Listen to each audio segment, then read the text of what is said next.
बिस्मिल्लाहिर्रहमानिर्रहीम, अस्सलाम वालेकुम, good morning and welcome to morning at home. मैं हूँ जुगन काजिम और व्यूअर्स, आज आपसे बात करूँगी अपने अंदर छुपे हुए टैलेंट की, या हमारा जो एक उभरा हुआ या नज़र आता हुआ एक टैलेंट होता है उसकी। देखिए व्यूअर्स, ज़िंदगी में बहुत से डिफरेंट किस्म के लोग होते हैं, लेकिन कल जैसे कि हम बात कर रहे थे, हमारे गेस्ट आए उमर भट्ट जो व्लॉगर हैं, तो जब वो बता रहे थे कि हाँ मैंने 20 साल पहले स्टूडेंट लाइफ के अंदर ये कि मैं 20 साल पहले मैंने एक जगह पे एज प्रोड्यूसर काम किया, मैंने ये किया, मैंने वो किया, तो मैं शक्ल देख रही थी और मैंने कहा बट आप तो बहुत यंग लगते हैं, 20 साल से आप काम कर रहे हैं। तो उसने कहा बस थोड़ा उम्र चोर हो वट एवर। तो मुझे इस बात का उस वक्त भी एहसास हुआ और ऑनर भी ये बात कल कही कि जब इंसान वो काम कर रहा होता है जो वो इन्जॉय करता है और उसके साथ साथ एक अच्छा और पॉजिटिव इंसान होता है, तो बंदा नेचुरली ही उम्र चोर बन जाता है, क्योंकि चेहरे पे एक ऐसी रौनक और एक ऐसा नूर आ जाता है जो किसी भी स्किन या बॉडी ट्रीटमेंट से नहीं आ सकता, किसी सप्लीमेंट को लेने से नहीं आता। क्यों?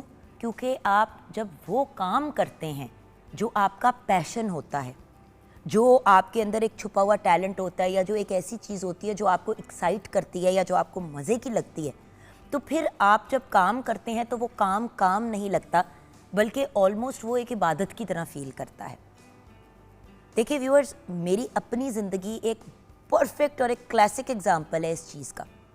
मैं छोटी होती थी, हर वक्त खलेंटरी इधर उधर छलांगे मार रही होती थी, ये वो, पढ़ाई पे कोई ख़ास टू बी ऑनेस्ट तवज्जो नहीं देती थी, बिकॉज मुझे जो स्कूल में सब्जेक्ट सिखा रहे होते थे मेरा उनमें इंटरेस्ट ही नहीं होता था। अंग्रेज़ी में मेरे अच्छे नंबर आ जाते थे, इंग्लिश लिटरेचर में अच्छे नंबर आ जाते थे, उसके अलावा फूड एंड न्यूट्रिशन में मेरे अच्छे मार्क्स आते थे। कुछ ऐसे सब्जेक्ट्स थे जिनमें मेरे बड़े अच्छे मार्क्स आते थे, बल्कि ए स्टार्स भी आते थे, और कुछ ऐसे सब्जेक्ट्स होते थे जिनमें बड़ी मुश्किल से पास होती थी और अक्सर पास भी नहीं होती थी। अब मैं वही बच्ची थी, जब मैं छोटी थी तो मुझे डबल प्रमोशन मिली, इसलिए मैं अपनी क्लास में सब बच्चियों से साल छोटी थी, साल, 1.5 साल, 2 साल छोटी थी। लेकिन जैसे बड़ी होना शुरू हुई, वो सब्जेक्ट्स पढ़ने शुरू किए जिनमें इंटरेस्ट नहीं था या जिनकी समझ नहीं आती थी, जैसे कि मैथ्स हो गया, साइंस सब्जेक्ट्स हो गए, तो व्यूअर्स मेरे ग्रेड्स ड्रॉप होने शुरू हो गए। घर पे डांटे पिट रही हैं, हर बार जब कोई छोटा से छोटा टेस्ट होता, बड़ा से बड़ा एग्ज़ाम होता, तो मेरी जान निकली हुई होती थी उन सब्जेक्ट्स में जिनमें मुझे इंटरेस्ट नहीं होता था, क्योंकि मैं तवज्जो ही नहीं दे पाती थी। वक्त गुजरा, अम्मी का यही हमेशा, मेरी अम्मी कहती थी कि इसकी बस शादी कर देंगे जैसे ही 18-19 साल की होगी, बिकॉज इसका तो कुछ होना, मतलब इसने काम कुम तो कोई करना नहीं है, पढ़ाई लिखाई तो इसने आगे करनी नहीं है, ये बड़ी नालायक है। बस जैसे तैसे भी व्यूअर्स मेहनत करके, एफ़र्ट करके, क्योंकि मुझे पता था कि मेरे अंदर टैलेंट है, मैं मीडिया में काम करना चाहती हूँ, मैं एक्टिंग करना चाहती हूँ, मैं होस्टिंग का उस वक्त भी ऑनेस्ट नहीं पता था, मुझे पता था कि इसी फील्ड में मैंने आना है। खैर, कनाडा में दाखिला हो गया यूनिवर्सिटी का, कुछ स्कॉलरशिप भी मिल गई। अम्मी बहुत हैरान भी हुई, खुश भी हुई, उन्होंने कहा चलो ठीक है, इसको भेज देती हूँ। लेकिन जब भेज रही थी तो तब भी सब ने कहा, अपने सगे रिश्तेदारों ने कहा, मेरी एक खाला ने यहाँ तक भी कहा कि मेरी अम्मी का नाम गजाला है तो प्यार से उन्हें गज्जो बुलाते हैं, मेरे सामने कहा, कहती गज्जो क्यों पैसे ज़ाया कर रही हो, क्यों पैसे ज़ाया कर रही हो, इसने पैसे उजाड़ देने हैं, मुझे आज भी याद है, उजाड़ देने हैं, वीरान कर देने हैं इसने पैसे, और इसने मुंह उठा के वापस आ जाना 3 महीने बाद, और तुम्हारे पूरे साल की इसने फ़ीस और ये सारी जो टिकट टुकट सारा कुछ इसने ज़ाया करवाना है। व्यूअर्स, वो बात मुझे ऐसी जाके चुभी, ऐसी चुभी कि मैंने फ़ैसला कर लिया कि मैं अगर भूखी भी मर रही होंगी ना, फुटपाथ पे भी आ जाऊंगी, मैंने कुछ करके दिखाना है। खैर व्यूअर्स, वहाँ पे पहुँची, और वही वाली बात है ना कि जब आप वो चीज़ें पढ़ रहे होते हैं और सीख रहे होते हैं जिनमें आपको इंटरेस्ट होता है, तो व्यूअर्स विद इन 1 सेमेस्टर मेरे स्ट्रेट एज़ आ रहे थे। अल्हम्दुलिल्लाह, अल्लाह का बड़ा करम है इसमें, ऑब्वियसली सबसे ज़्यादा तो अल्लाह ताला की मेहरबानी और अल्लाह ताला की रहमत है। और व्यूअर्स, वहाँ से फिर मेरी जर्नी कामयाबी की शुरू हुई। यूनिवर्सिटी जा गई 17 साल की उम्र पे, कुछ नहीं, कख नहीं आता था, अपना बिस्तरा तक नहीं बनाना आता था, लेकिन बस एक फ़ैसला किया, और जो लोगों की बातें थी कि नहीं कर सकती, और मुझे पता था कि मैंने करना है, और बस फिर उसके बाद व्यूअर्स आपके सामने है मेरी जर्नी। मेहनत की, वहाँ पे काम किया, एक पॉइंट आया, वहाँ पे मैंने सफाई की और सुथराई का काम करना शुरू किया। बेसिकली मैं सफाई वाली थी, मैं अपनी यूनिवर्सिटी के डॉर्म्स को साफ़ करती थी, वॉशरूम साफ़ करती थी, कूड़े साफ़ करती थी, ज़मीनों की टाँकियाँ लगाती थी और बड़ी खुशी खुशी लगाती थी, क्योंकि मुझे पता था कि इसके बाद मुझे एक पैसे मिलेंगे जिससे मैं अपने सौदा ख़रीदूँगी, अपनी फ़ीस का एक हिस्सा दूँगी, क्योंकि यूनिवर्सिटी का वर्क स्टडी प्रोग्राम था जो वाहिद चीज़ थी जो एज इंटरनेशनल स्टूडेंट मैं कर सकती थी, लीगली जो अलाउड था, कानूनी तौर पे जो अलाउड था।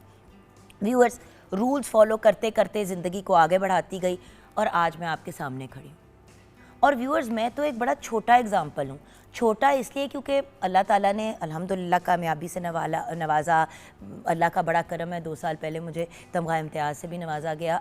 ये सब अल्लाह के बहुत बड़े करम है। लेकिन अब जब मैं आपसे उन लोगों की बात करूंगी जो नेशनल क्या इंटरनेशनल लेवल पे जिन लोगों ने अपना नाम बनाया, तो आप भी अंडरस्टैंड करेंगे कि मैं क्या बात कर रही हूँ। देखिए व्यूअर्स, अपनी बात की, अब आर्टिस्ट की अगर आप बात करें जो पेंट करते हैं, सादिक़ैन एक ऐसा नाम है जो वर्ल्ड रिनाउन नाम है। आजकल के अगर आप आर्टिस्ट की बात करें तो अली काज़मी हो गए, सलमान तूर हो गए, ये वो लोग हैं जिनकी एक पेंटिंग 200,000 $300,000 डॉलर्स की बिकती है।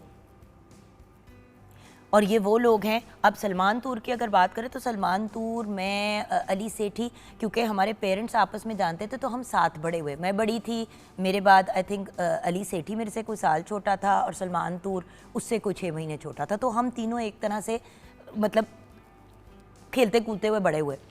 मुझे याद है जब हम छोटे होते थे, हम तीनों के बारे में यही कहा जाता था। अली के बारे में भी यही कहा जाता था कि अली पता नहीं क्या करेगा। आज वो एक बेहतरीन राइटर और एक ब्रिलियंट सिंगर है, मतलब इंटरनेशनली रिनाउंड राइटर है, जिनकी इंटरनेशनली किताबें पब्लिश हुई है, बेस्ट सेलर लिस्ट पे भी गई हैं। अच्छा, फिर बात करते हैं सलमान तूर की। एक ऐसा यंग मैन, एक ऐसा आर्टिस्ट, मुझे याद है उनके अब्बू उसको हमेशा डांटा करते थे। वो अक्सर हमारे सामने आके रोता था कि यार, मतलब हर वक्त मुझे डांट पिट रही होती है कि ये क्या मैं हर वक्त चीज़ें स्क्रिबल करता रहता हूँ, ड्रॉ करता रहता हूँ। मैं स्कूल पे, पढ़ाई पे, वो दोनों एजसोनियन थे, मैं ग्रामर स्कूल में पढ़ती थी। और उनके पेरेंट्स अक्सर मेरी अम्मी को भी कहते थे कि यार इसको कुछ समझाएं, तो मेरी अम्मी कहती थी मैं क्या समझाऊं, मेरी अपनी बच्ची जो है वो खलंटरी इतनी है। और बात ये है कि 2 लड़के और 1 लड़की जिनको बड़ा नालायक कंसिडर किया जाता था, उनमें से एक तो इंटरनेशनल लेवल के सुपरस्टार बने सलमान तूर। अली सेठी भी नॉट जस्ट लोकली, इंटरनेशनली एक स्टार। और मैं थोड़ा बहुत जो भी आपके सामने मैंने अचीव किया है व्यूअर्स, अभी तो अल्लाह खैर करे, बहुत करना है ज़िंदगी में, बहुत कुछ अचीव करना है, लेकिन ये सब रिज़ल्ट है अल्लाह ताला के करम का और इस चीज़ का कि अपने अंदर एक फेथ था और ये पता था कि थोड़ा बहुत टैलेंट है, उसको ग्रूम करके आगे लेके आना है। व्यूअर्स, ज़रूरी नहीं है कि कोई भी इंसान जो है वो एक इंटरनेशनल या नेशनल सुपरस्टार भी बने। अगर आप वो कर रहे हैं जो आप इंजॉय कर रहे हैं, व्यूअर्स, कभी कभी इस स्टेज पे, इस उम्र में भी 20-20 घंटे की शिफ्ट होती है शूट की, कभी कभी ऐड की शूट होती है, कभी कोई ऐसा काम होता है जो बस फंस जाता है और आपने मुकाना है क्योंकि अगले बंदे का नुकसान हो जाएगा, और आप करते जाते हैं। आप सबा कमर को देखें, कभी सबा कमर की स्टोरीज़ को फॉलो करें उनके इंस्टाग्राम पे, वो लड़की इतनी मेहनत करती है। और सच पूछें तो हमारे मुल्क में अगर कोई इंसान है जिसने, एक तो होता है ना फेम हासिल करना और एक होता है बहुत इज्जत हासिल करना as an artist, to be considered a true artist.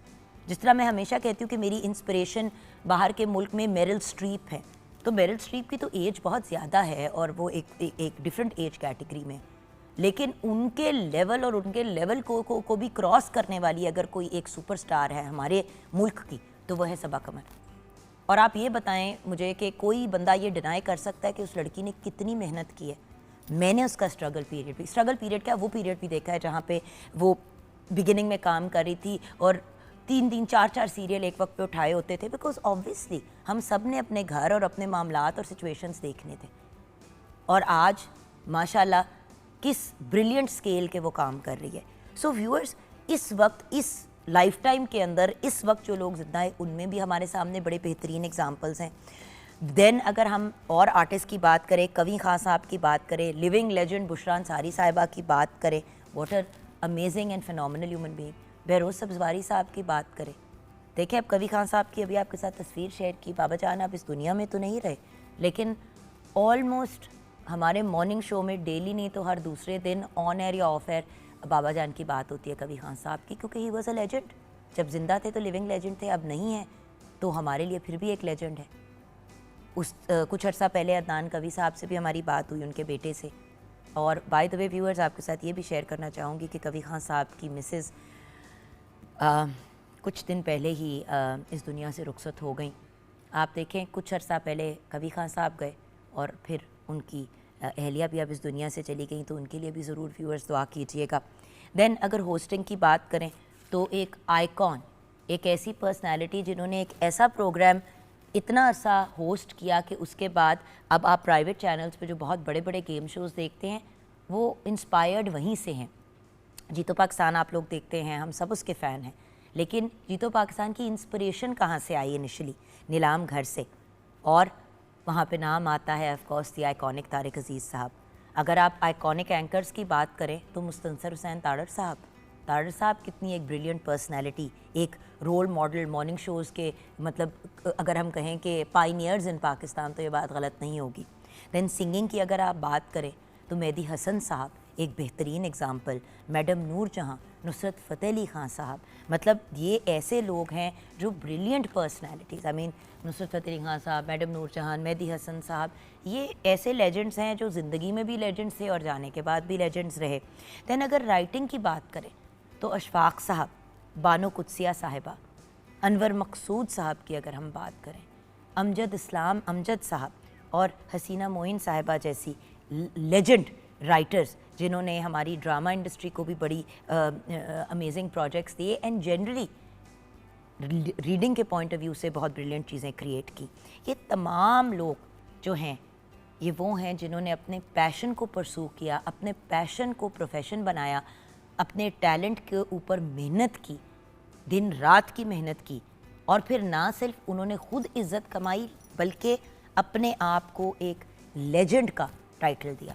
और व्यूअर्स, कोई भी इंसान जो इस फील्ड में, मीडिया की या किसी भी फील्ड में काम करता है, वो यही दुआ कर सकता है at the end of the day, बल दो चीज़ें, कि जब इस दुनिया से रुखसत हो सबसे पहले सबसे इम्पॉर्टेंट कि आपको अच्छे अल्फाज में याद किया जाए, और उसके बाद ऑफ कोर्स कि आपके टैलेंट और आपके काम की वजह से आपको एज ए लेजेंड याद किया जाए। सो व्यूअर्स, ये बात इसलिए करनी ज़रूरी थी क्योंकि आज भी हम एक लेजेंड को ट्रिब्यूट पेश करेंगे और कोशिश करेंगे कि जो वो डिज़र्व करती हैं उससे रिलेटेड ही बातचीत करें। लेकिन व्यूअर्स, सिर्फ हमारा इस पाकिस्तान टेलीविज़न नेटवर्क ये फ़र्ज़ नहीं है कि अपने लेजेंड्स को याद करें। मैं हमेशा प्राइवेट सेक्टर से भी ये रिक्वेस्ट करती हूँ, अपील करती हूँ कि सिर्फ रेटिंग के पॉइंट ऑफ व्यू से नहीं बल्कि इस पॉइंट ऑफ व्यू से भी हमें इन लोगों को याद करना है, क्योंकि इन्होंने बहुत मेजर कंट्रीब्यूशंस की हमारी इंडस्ट्री को। और जो लोग अपने लेजेंड्स को और अपने आइकॉन्स को भूल जाते हैं वो अपनी हिस्ट्री और अपनी ज़ात का एक बहुत बड़ा हिस्सा खो देते हैं। सो ये एक बड़ी इम्पॉर्टेंट चीज़ है, इसलिए पीटीवी जो है इस एफ़र्ट को हमेशा जारी रखता है। अब बढ़ते हैं ऑफ कोर्स किचन की तरफ। बड़े अरसे बाद, ऑलमोस्ट 6 वीक्स के बाद मुलाकात हो रही है शेफ़ नूर से। अस्सलाम वालेकुम। वालेकुम सलाम, कैसी हैं? बिल्कुल ठीक ठाक, आप कैसी हैं? अल्हम्दुलिल्लाह मैं ठीक हूँ। हम तो आपको देखते रहते थे ना रोज़ टीवी पे। हाँ, और आप लोग कहीं सोशल मीडिया पे नज़र आ जाते थे। हाँ, मुझे जी। और बड़ा मिस किया सबको, लेकिन अल्लाह का शुक्र है कि बैक टू हमने भी आपको बहुत मिस किया। अच्छा, पता है रूटीन बड़ी ख़राब हुई मेरी, ख़राब इस पॉइंट ऑफ व्यू से कि क्योंकि मुझे आदत है फजर पे जागने की और उसके बाद फिर आई स्टे अवेक, एक्सरसाइज कर लिए वो के लिए, क्योंकि उस टाइम पे ना तो मुझे बच्चों को जगाना होता था क्योंकि बच्चे लाहौर में थे, आपा थी घर पे और साथ में ऑफ कोर्स फैसल, तो घर का सिस्टम तो नॉर्मल चल रहा था, मैं सिस्टम से बाहर थी। हाँ जी। तो जब उठती थी, अब फजर के बाद थोड़ी एक्सरसाइज कर ली, उसके बाद अब दीवारों को देख रही हूँ कि लाइव तो 2 बजे जाना है, तो 11 बजे से पहले तो कुछ नहीं, तो फिर मैं सो जाती थी। तो मैंने अपनी रूटीन ना इस लिहाज से बड़ी ख़राब कर ली। तो अब वही वाली बात है कि 10 बजे हमने लाइव जाना होता है, यूजुअली मैं 10 बजे तक सो रही होती थी, अपने काम शाम मतलब उसी रूटीन पे वापस आ गए। एग्जैक्टली। तो अच्छा है कि रूटीन में वापस आ गए। अच्छा, हम बात कर रहे हैं अपने पैशन को परसू करने की, उस काम को परसू करने की जो आप इंजॉय करते हैं इवन एज अ हॉबी, और उससे फिर आप पैसे कमाने शुरू कर दें, तो आप क्या कहेंगे? मैं तो यही कहूँगी, मेरा पैशन आपको पता है कुकिंग, और मेरी अम्मी ने मुझे बहुत कोशिश की कुकिंग एंड टीचिंग दोनों। हाँ जी, कुकिंग एंड टीचिंग सिखाना बड़ा मज़ा आया। रावलपिंडी आर्ट्स काउंसिल में सिखा के स्टूडेंट्स को, और माशाल्लाह 14 इयर्स मैंने सिखाया और मुख्तलिफ जगहों पे डेमो भी दी, जैसे finishing school PF base Chaklala, फिर PF बेस चकलाला पफा एक अदारा था, फिर बहुत से वो इदारों में मैंने टीचिंग की और बड़ा मज़ा आया, बड़ा इन्जॉय किया मैंने अपने इस काम को। बिल्कुल। क्योंकि जिस वक्त आपने सही कहा कि जब आप कर रहे होते हैं ना, आपका शौक होता है तो फिर आप करते चले जाते हैं, फिर आपको ये नहीं होता कि थकावट हो गई है या कोई हम बिल्कुल बैठ गए हैं थक के या कुछ। फिर आप अपने काम को जब एंजॉय करते हो तो फिर आप करते जाते हो, फिर आपको बहुत मज़ा आता है। अच्छा, आपने मुझे प्रॉमिस किया था कि आप अपनी जो टीचिंग का सिलसिला है वो रीस्टार्ट करेंगी, और आपका प्रोग्राम था कि आप शायद रमज़ान में कुछ ऐसा करेंगी भी, तो फिर किया या बस लारे ही लगाए? रमज़ान में हमने घर शिफ्ट किया है और रमज़ान से 1 हफ्ता पहले। आपको तो बहाने ही चाहिए नहीं होते हैं मुझे बहाने, देने आप के लिए। यकीन करेंगे मैं उधर जाना नहीं चाह रही थी, लेकिन मैं आपकी नेबर हो गई हूँ, फेस 9 टाउन में आ गई हूँ। ओ वेरी नाइस। हाँ जी, हो तो वो मैं बिल्कुल भी नहीं आना चाह रही थी, फेस 4 में रहती थी और वहाँ पे आपको पता है अभी इतनी ज़रा डेवलपमेंट नहीं है, आहिस्ता आहिस्ता घर बन रहे हैं, तो मैं तो उसमें रही हूँ। मेरे हस्बैंड भी बीमार थे तो उनको फिर डॉक्टर के पास लेके जाना और इस तरह करना, तो वो बड़ा डिस्टर्ब रहा है मेरा रमज़ान ना। तो अब कहीं जाके थोड़ा सेटलमेंट हुई है मेरी, तो मैंने तो रमज़ान के लिए भी कोई चीज़ नहीं बनवाई, क्योंकि मैं एंड पे जाके मैंने कुछ चीज़ें बनाई। मेरी बेटी तो बाहर से ही ऑर्डर करती होती थी, वो सारी इंसान जब शिफ्टिंग कर रहा होता है। बट चले, बहुत मुबारक हो आपको कि आपने खैर मुबारक, अपना घर लिया है। जी अपना, तो वो सेल कर दी और ये ले नहीं वो हम रेंट पे थे। अच्छा ठीक हाँ, है। लेकिन वहाँ पे ना चीज़ें बहुत सही थी, यहाँ पे तो चीज़ें भी दूर हैं और चीज़ें महंगी भी हैं। मैं आपको एक बात बताऊं, जब मैं भी जिस फेज़ में रहती हूँ, हाँ जी, बताया ना करें ऑन एयर, लोग पहुँच जाते हैं घर। मैं भी जिस फेज़ में रहती हूँ उस फेज़ में शुरू में बिल्कुल ऐसे लगता था जैसे सन्नाटा है, और जब मैं शुरू में शिफ्ट हुई हूँ ना 9 साल पहले, आप सोचें 9 साल पहले, 2016 में हमने भी वहाँ पे पहले घर लिया था, ए ब्लॉक में। नहीं 2017 सॉरी। अच्छा, हसन की पहली बर्थडे जो है हमने वहाँ पे की थी। हम शिफ्ट हुए थे 24 या 23 तारीख को दिसंबर की, और 27 को हसन की बर्थडे थी। तो 8 साल 8.5 साल, तो हाँ 8 इयर्स हो गए। उस वक्त वो भी अब 8 साल पहले और आज, अब तो कोई मसला ही नहीं है। ज़रा सा कोई चीज़ चाहो तो थोड़ा सा आगे जाके आपने जाके ले ली, पास में ग्रोसरीज ले ली। अब तो पूरी जगह जो है वो आबाद हो गई है। लेकिन वहीं पे पहले लोग कहते थे कि हाय हाय यहाँ पे कौन रहेगा। और आप सोचें कि अब जो मेन एक तरह से फूड स्ट्रीट है लाहौर की, जो शहर के अंदर है, पहले MM आलम रोड होती थी, अब वो वहाँ पे बन गई है। सो मेरा पॉइंट ये है कि चीज़ें टाइमली अगर बंदा शिफ्ट हो जाए ना, अब आप देखें कि अभी आपने वहाँ पे शिफ्ट हुई हैं, और 5 से 10 साल बाद जब वो जगह और आबाद होगी और ज़्यादा वो सारा कुछ होगी, तो उसकी मार्केट वैल्यू कितनी बढ़ेगी। ऑलरेडी आबाद जगह पे जब आप शिफ्ट होते हो तो फिर प्रॉपर्टी की वैल्यू इतनी नहीं बढ़ती उसके बाद। तो आप फ़ायदे में रहेंगी। आप ये मेरी बात याद रखिएगा। मुझे पता है थोड़ी सी दिक्कत होती है जान, 1 साल ऑलमोस्ट साल लगता है सेटल होने में। बिल्कुल सही कह रही हैं कि भाई अब प्लम्बर कहाँ से बुलाएं, तरखान कहाँ से बुलाएं, इलेक्ट्रिशियन कहाँ से बुलाएं, ये सारी चीज़ें सेट होने में थोड़ा सा टाइम लगता है। वो जब सेट हो जाती है ना, तो आई प्रॉमिस यू आप इजी हो जाएंगे। खैर मजीद गप्पे लगाएंगे जब मैं किचन में आऊँगी आपके पास फ़ौरन ब्रेक के बाद। ब्रेक में जाने से पहले व्यूअर्स, एज यू नो, हम हमेशा अपने लेजेंड्स को याद रखते हैं, और कुछ ऐसे लेजेंड्स होते हैं, और आज हमने बल्कि अपना टॉपिक भी अपनी इस लेजेंड की वजह से ही रखा। आज बेसिकली हसीना मोइन साहिबा की डेथ एनिवर्सरी है। आप 20 नवंबर 1941 में पैदा हुई। आप एक बेहतरीन स्क्रीन राइटर भी थी, प्ले राइट भी थी, और एक राइटर भी थी। आपने स्टेज, रेडियो और टीवी के लिए बहुत से ड्रामे लिखे। आपने रेडियो पाकिस्तान कराची के लिए भी बहुत से ड्रामे लिखे। 1970 में पाकिस्तान का पहला ओरिजिनल ड्रामा स्क्रिप्ट जो है वो आपने ही लिखा, जिसका नाम था किरण कहानी। आपके बेशुमार ड्रामे जो हैं वो सुपर हिट रहे, जिसमें ऑफ कोर्स तन्हाइयाँ। आप सोचें कि एक ही खातून के नाम पे कितने प्रोजेक्ट्स जाते हैं। तन्हाइयाँ, ज़ेर ज़बर पेश, अंकल उर्फ़ी, अनकही, उसके साथ साथ धूप किनारे, धुंध, परछाइयाँ, पल दो पल। कैन यू इमेजिन कि ये कितनी ब्रिलियंट खातून थी कि उन्होंने इतने सुपर हिट ड्रामे लिखे, और इसीलिए आप अपने वक्त की एक लेजेंड राइटर के तौर पे कंसिडर की जाती थी जब काम कर भी रही थी। और आप इस दुनिया से रुखसत हुई आज के दिन 26 मार्च को 2021 में। तो आज आपकी 5वीं बरसी है। हम हसीना मोइन साहिबा को याद भी कर रहे हैं, और बल्कि उनको एक प्रॉपर ट्रिब्यूट पेश करेंगे कुछ थोड़ी देर बाद। अभी ब्रेक के बाद किचन में मुलाकात होगी, आप हमारे साथ रहिएगा।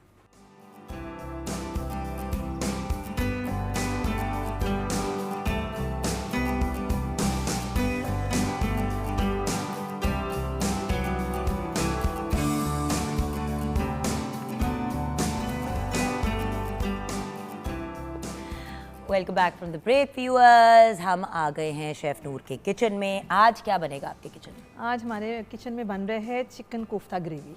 चिकन कोफ्ता ग्रेवी जी। अच्छा, आप चिकन कोफ्ते बना रही हैं। वैसे चिकन कोफ्ते कोई नई ही इन्वेंशन है कि वैसे तो कोफ्ते बनते हमेशा बीफ के हैं। बीफ के बनते थे। अब इसलिए आपके साथ व्यूअर्स ऑन एयर ये चीज़ें बनाते हैं क्योंकि अक्सर लोग जो हैं वो बिल्कुल ही चिकन पे शिफ्ट हो गए हैं।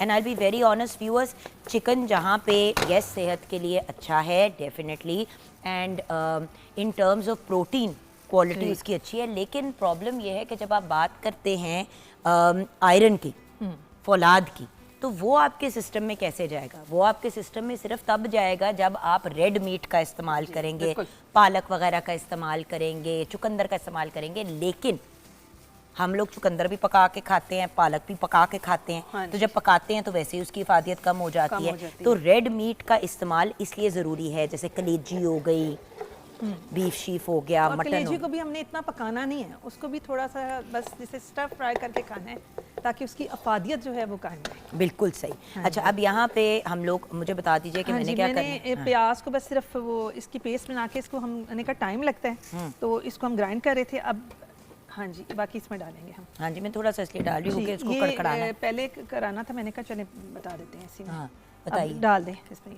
अब ये मैंने हाँ डाल जी, साबुत दिए गरम मसाला। साबुत गरम मसाला कि थोड़ा सा वो उसमें भी फ्राई हो जाए। ठीक है जी।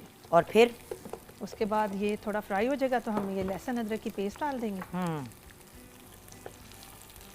लहसुन अदरक की पेस्ट जी। और फिर मसाले। ये क्या है? ये मेरा ख्याल इसका पानी था। अच्छा, लहसुन अदरक का पानी था, ठीक है। अच्छा, हम बना रहे हैं चिकन कोफ्ता। इसको हम आलू बुखारा भी इसके अंदर डाल सकते हैं।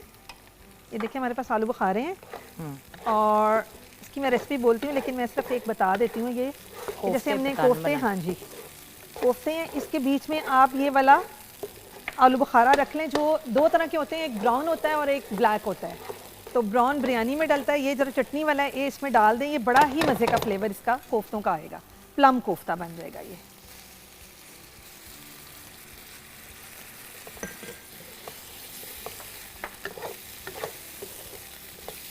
प्लम कोफ्ता बन जाए जी।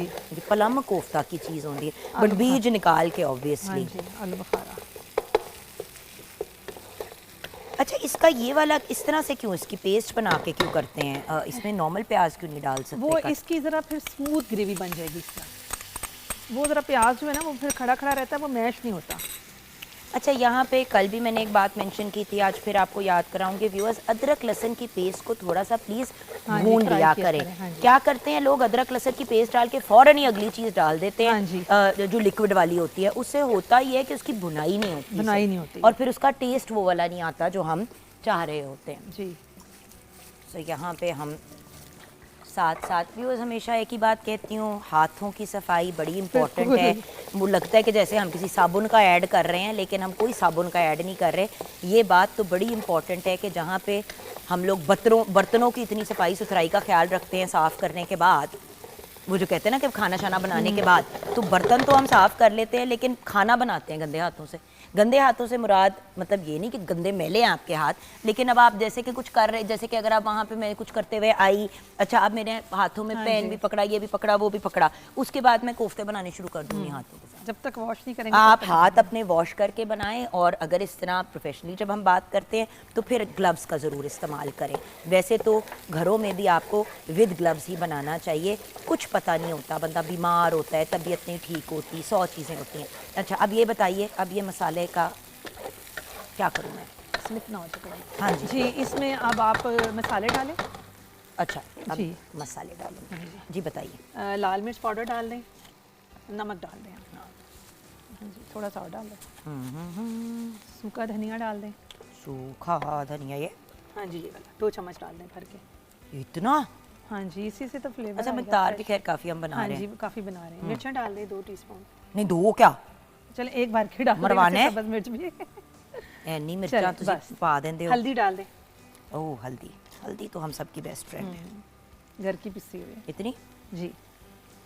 इसको हल्का सा फ्राई करके ये हमने टमाटर और सब्ज़ मिर्चों की पेस्ट बनाई है, ठीक है, ये डाल देंगे। ठीक है। अगेन मसाला डाला, एक और सेकंड, टेक अ मिनट, मतलब उसको थोड़ा सा भून लें। मुझे पता नहीं क्यों, अच्छा मुझे कच्चे मसाले का टेस्ट आता है।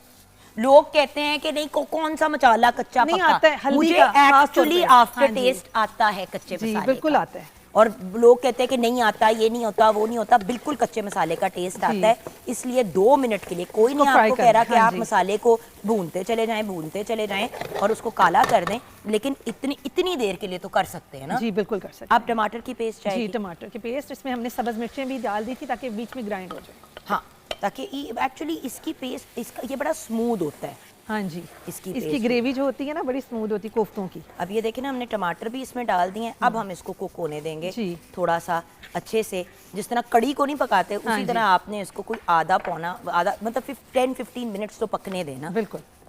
क्योंकि टमाटर का भी जो कच्चा कच्चापन होता है वो वरना आता है। अच्छा, इसमें छिलके आपने उतारे थे या नहीं, विदाउट? विद छिलकों के साथ ही है, लेकिन अगर आप उतारना चाहें तो आप 1 मिनट के लिए उबलते हुए पानी में डालें, इसे ब्लांच कहते हैं, और वो छिलका उसका उतर जाएगा और आप ग्राइंड कर लें।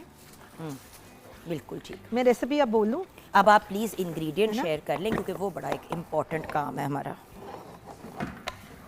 जी, चिकन कोफ्ता ग्रेवी के लिए जी हमें चाहिए चिकन 3 पाव, ब्रेस्ट पीस चाहिए, इसमें आप थाई भी यूज़ कर सकते हैं और आप इसमें इसका ब्रेस्ट पीस भी यूज़ कर सकते हैं। थाई से ज़रा होता है थोड़ा उसका फ्लेवर अच्छा आता है, सॉफ्ट बनते हैं। ठीक है जी। नमक इसमें है जी 1 चाय का चम्मच, सुरख मिर्च पाउडर 1 चाय का चम्मच, ज़ीरा पाउडर 1 चाय का चम्मच, धनिया पाउडर 2 चाय के चम्मच, हरी मिर्च 1 खाने का चम्मच, लहसुन 1 खाने का चम्मच, हरा धनिया 1/4 कप, गरम मसाला पाउडर 1 चाय का चम्मच, डबल रोटी अगर डालना चाहें 3 स्लाइस डाल दें इसकी जगह, या फिर आप भुने हुए चने डाल दें। मैंने भुने हुए चने डाले हैं 3 से 4 चम्मच, उसको वो छिले हुए मिलते हैं, उसको ग्राइंड करके आप वो डाल दें। और टिक्का मसाला डाला है 1 चाय का चम्मच, चाट मसाला डाला है 1 चाय का चम्मच, और अदरक जो है वो भी 1 चाय का चम्मच है। इसको हमने क्या किया है कि पहले हमने प्याज को ग्राइंड करके एक मलमल के कपड़े में डाल के उसका सारा पानी जो है हमने उसको निचोड़ लिया है। ठीक है, वो स्क्वीज़ हो गया पानी, और उसमें फिर हमने चिकन और सारे मसाले और लहसुन अदरक सब्ज़ मिर्चें ये डाल के हमने ग्राइंड कर लिया, और उसके बाद इसको निकाल के फिर इसको आप फ्रिज में रख दें इसमें 1 घंटे के लिए। जी, 1 घंटे के लिए फ्रिज में रख दें, और उसके बाद आप इसके कोफ्ते बनाएं। और जैसे कि हमने एक आलू बुखारा डाला है इसमें, ये वाला ब्राउन वाला, और इसके बीच में डाल के आप कोफ्ते बनाएं। अगर नहीं पसंद तो ना डालें इसमें। अच्छा, हम पहले कोफ्ते फ्राई करेंगे? जी, कोफ्ते फ्राई करेंगे, और हम फ्राई करेंगे बिल्कुल मतलब जिस तरह, हाँ जी, हल्का सा, ताकि ये ज़रा थोड़ा सील हो जाए ना इसका वो।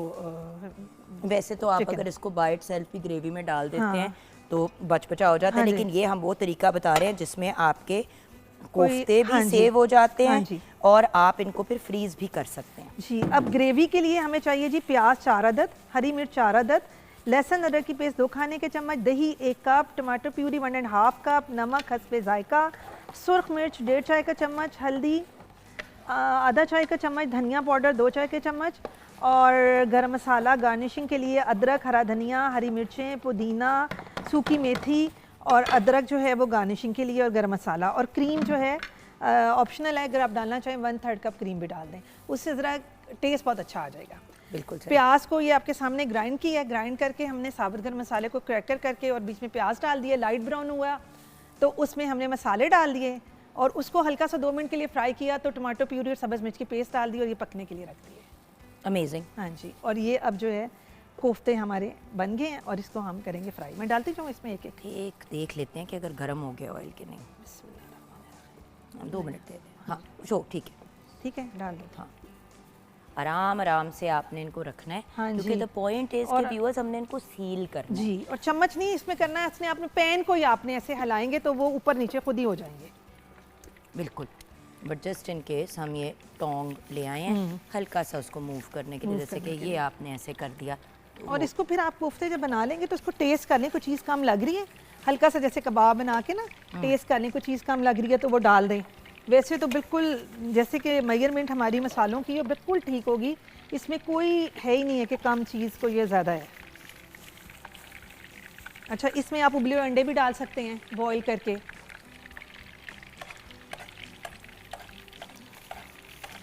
बिल्कुल, और बात ये है कि बाद देखिए लोग बहुत वो अंडों के साथ आलू भी डाल सकते हैं, लोग डालते हैं, आलू कोफ्ते भी बनाते हैं। हाँ आलू हाँ आलू जी। आलू अंडे आलू और कोफ्ते की बड़े मज़े की कॉम्बिनेशन बनती है। लेकिन देखिए वही वाली बात है ना, जो मैं बार बार पॉइंट आउट कर रही हूँ कि जायका मैटर करता है। बिल्कुल। और ट्रेडिशनली कोफ्ते जो हैं वो बीफ के बनते हैं और कोफ्ते और अंडे बनते हैं। बिल्कुल। लेकिन ऐसा भी होता है कि लोग कहते हैं कि यार वो भी प्रोटीन है, ये भी प्रोटीन है, जी। तो अंडे की जगह हम आलू डाल देते हैं। अगर आप नरगिसी कोफ्ते बनाना चाहते हैं तो उबले हुए अंडे को आधा ले लें या पूरा ले लें, ठीक है। और आप जो है अगर पूरा लेंगे तो सेंटर से 2 करने पड़ेंगे। आपने बीच में उबला हुआ अंडा डाला और भी इसमें। डाल दें मुझे 2-3 हाँ जी। ताकि मैं फिर ये आप फ्राइंग के पॉइंट ऑफ व्यू से। चलें अच्छा, और ये फिर क्या निकाल के हमने उसके अंदर डाल देने हैं? जी, पहले निकालेंगे ना, हम इसको रखते हैं इसमें।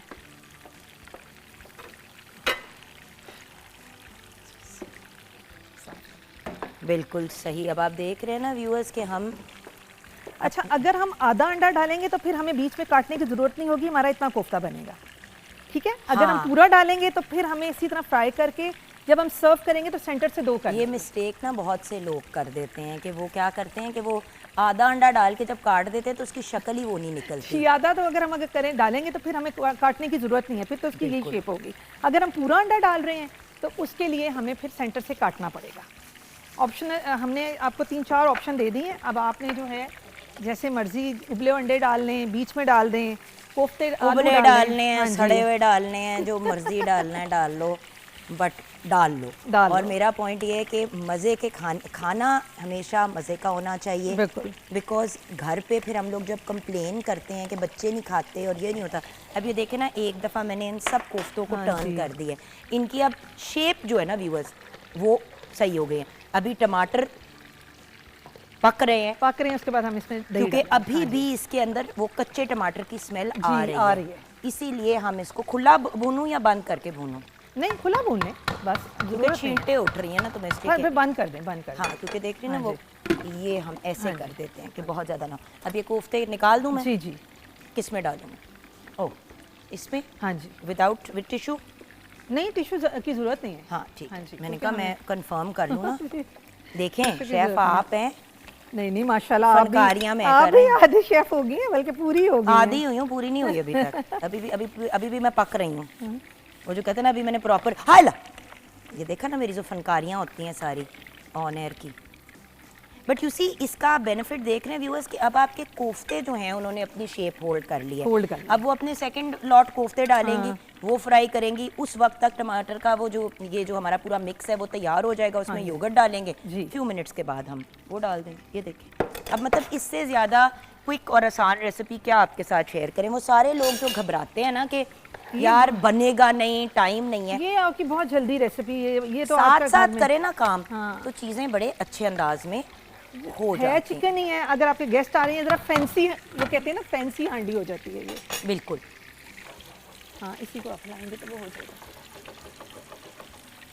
मैं ना आपको एक्चुअली जगह बना के दे रही हूँ ताकि आप आराम से इस साइड पे रख लें। उसके बाद फिर आप घुमा लीजिएगा इनको। बिल्कुल। अब हम ऐसे करते हैं, ब्रेक की तरफ जाते हैं, क्योंकि व्यूअर्स आपको पता है मैं किचन में आ जाती हूँ ना, तो फिर मैं यहीं पे रह जाती हूँ और मुझे यही गिला आता है कि भाई क्या हो गया। और वैसे भी व्यूअर्स, हमने हसीना मोइन साहिबा को ट्रिब्यूट पेश करना है। बहुत ही एक ब्रिलियंट पर्सनैलिटी, जब तक दुनिया में थी, लिविंग लेजेंड थी, दुनिया से रुखसत हुई, तो आज भी हम उनको याद करते हैं और हमेशा करते रहेंगे, क्योंकि इतने ब्रिलियंट। सोचे धूप किनारे भी आपने लिखा, तन्हाइयाँ भी आपने लिखा, और कितना हिट हुए तन्हाइयाँ। और ये सारे जो प्रोजेक्ट्स हैं ये सुपर हिट थे। सो ब्रेक के बाद वापस आएंगे और एक ट्रिब्यूट पेश करते हुए आएंगे उनको, और फिर बातचीत की तरफ जाएंगे। आप हमारे साथ रहिएगा।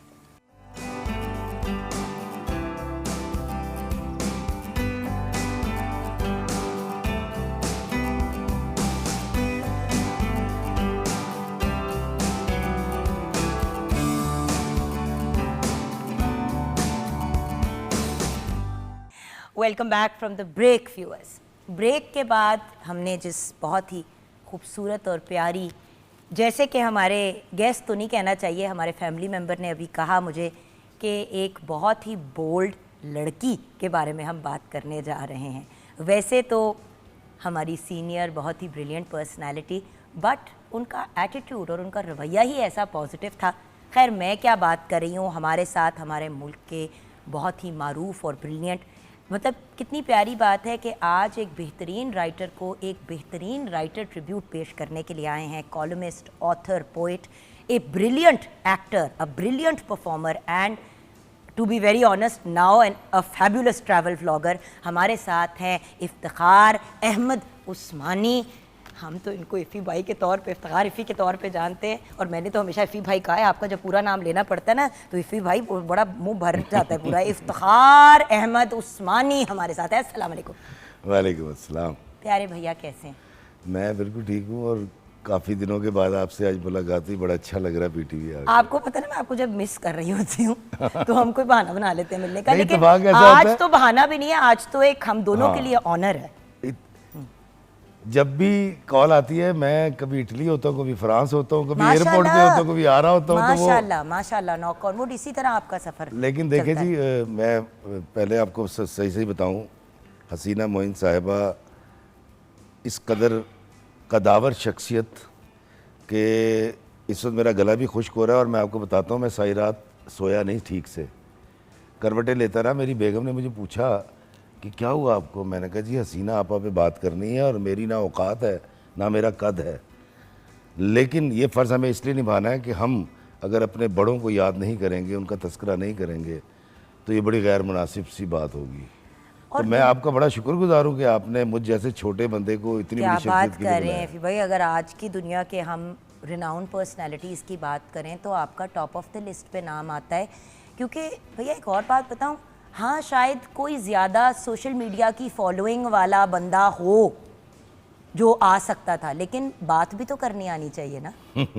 देखें, हम लोग इतना ज़्यादा सोशल मीडिया के पीछे और फॉलोइंग के पीछे भागते हैं कि हम ये भूल जाते हैं कि क्रेडिबल लोगों को बुलाना ज़रूरी है क्रेडिबल पर्सनालिटीज़ के बारे में बात करने के लिए। अब हम हसीना जी के बारे में बात कर रहे हैं, उनके ड्रामे के 2 गाने हम लोग कोई मतलब किसी सिंगर से गवा लें और आपस में ही हाँ कर लें तो मैडम को ट्रिब्यूट नहीं पेश किया ना। लोग जानना चाहते हैं कि हसीना मोइन की पर्सनैलिटी कैसी थी, उनके प्रोफेशनल एथिक्स कैसे थे, वो थी कैसी। काम तो सब ने देखा हुआ है, तो इससे बात का आगाज़ करते हैं सर। प्रोफेशनल एथिक्स और उससे बढ़ के उनकी पर्सनैलिटी कैसी थी? देखिए जी, मैं एक इस मामले में बड़ा बदनसीब आदमी, क्योंकि मैं लाहौर सेंटर से काम कर रहा था, वो कराची के लिए लिखती थी। मेरी कभी उनसे मुलाकात तो नहीं हुई, लेकिन बहैसियत राइटर जो मैंने उनके बारे में देखा और जाना, वो एक नहायत आला घराने से उनका ताल्लुक़ था। उनके वालिद साहब जो हैं वो आर्मी ऑफिसर थे, और उत्तर प्रदेश यूपी जिसको हम कहते हैं, मुत्तहदा हिंदुस्तान में कानपुर एक इलाका है, वहाँ से उनका ताल्लुक़ था। वहाँ पैदा हुई, 5 बहनें थी, 3 भाई थे। 5 बहनें थी? जी, माशाल्लाह। ये चौथे नंबर पे थी। मैं सदके। तो इनके घर के अंदर 2 चीज़ों का बड़ा ज़ोर था। वो कहती हैं कि क्योंकि रहाइश बड़ी थी और नौकर चाकर थे घर में, आसाइशें थी उस दौर में भी। वो कहती हैं कि हमारे घर में तालीम हो ही नहीं सकता कि इस पे तवज्जो ना दी जाए।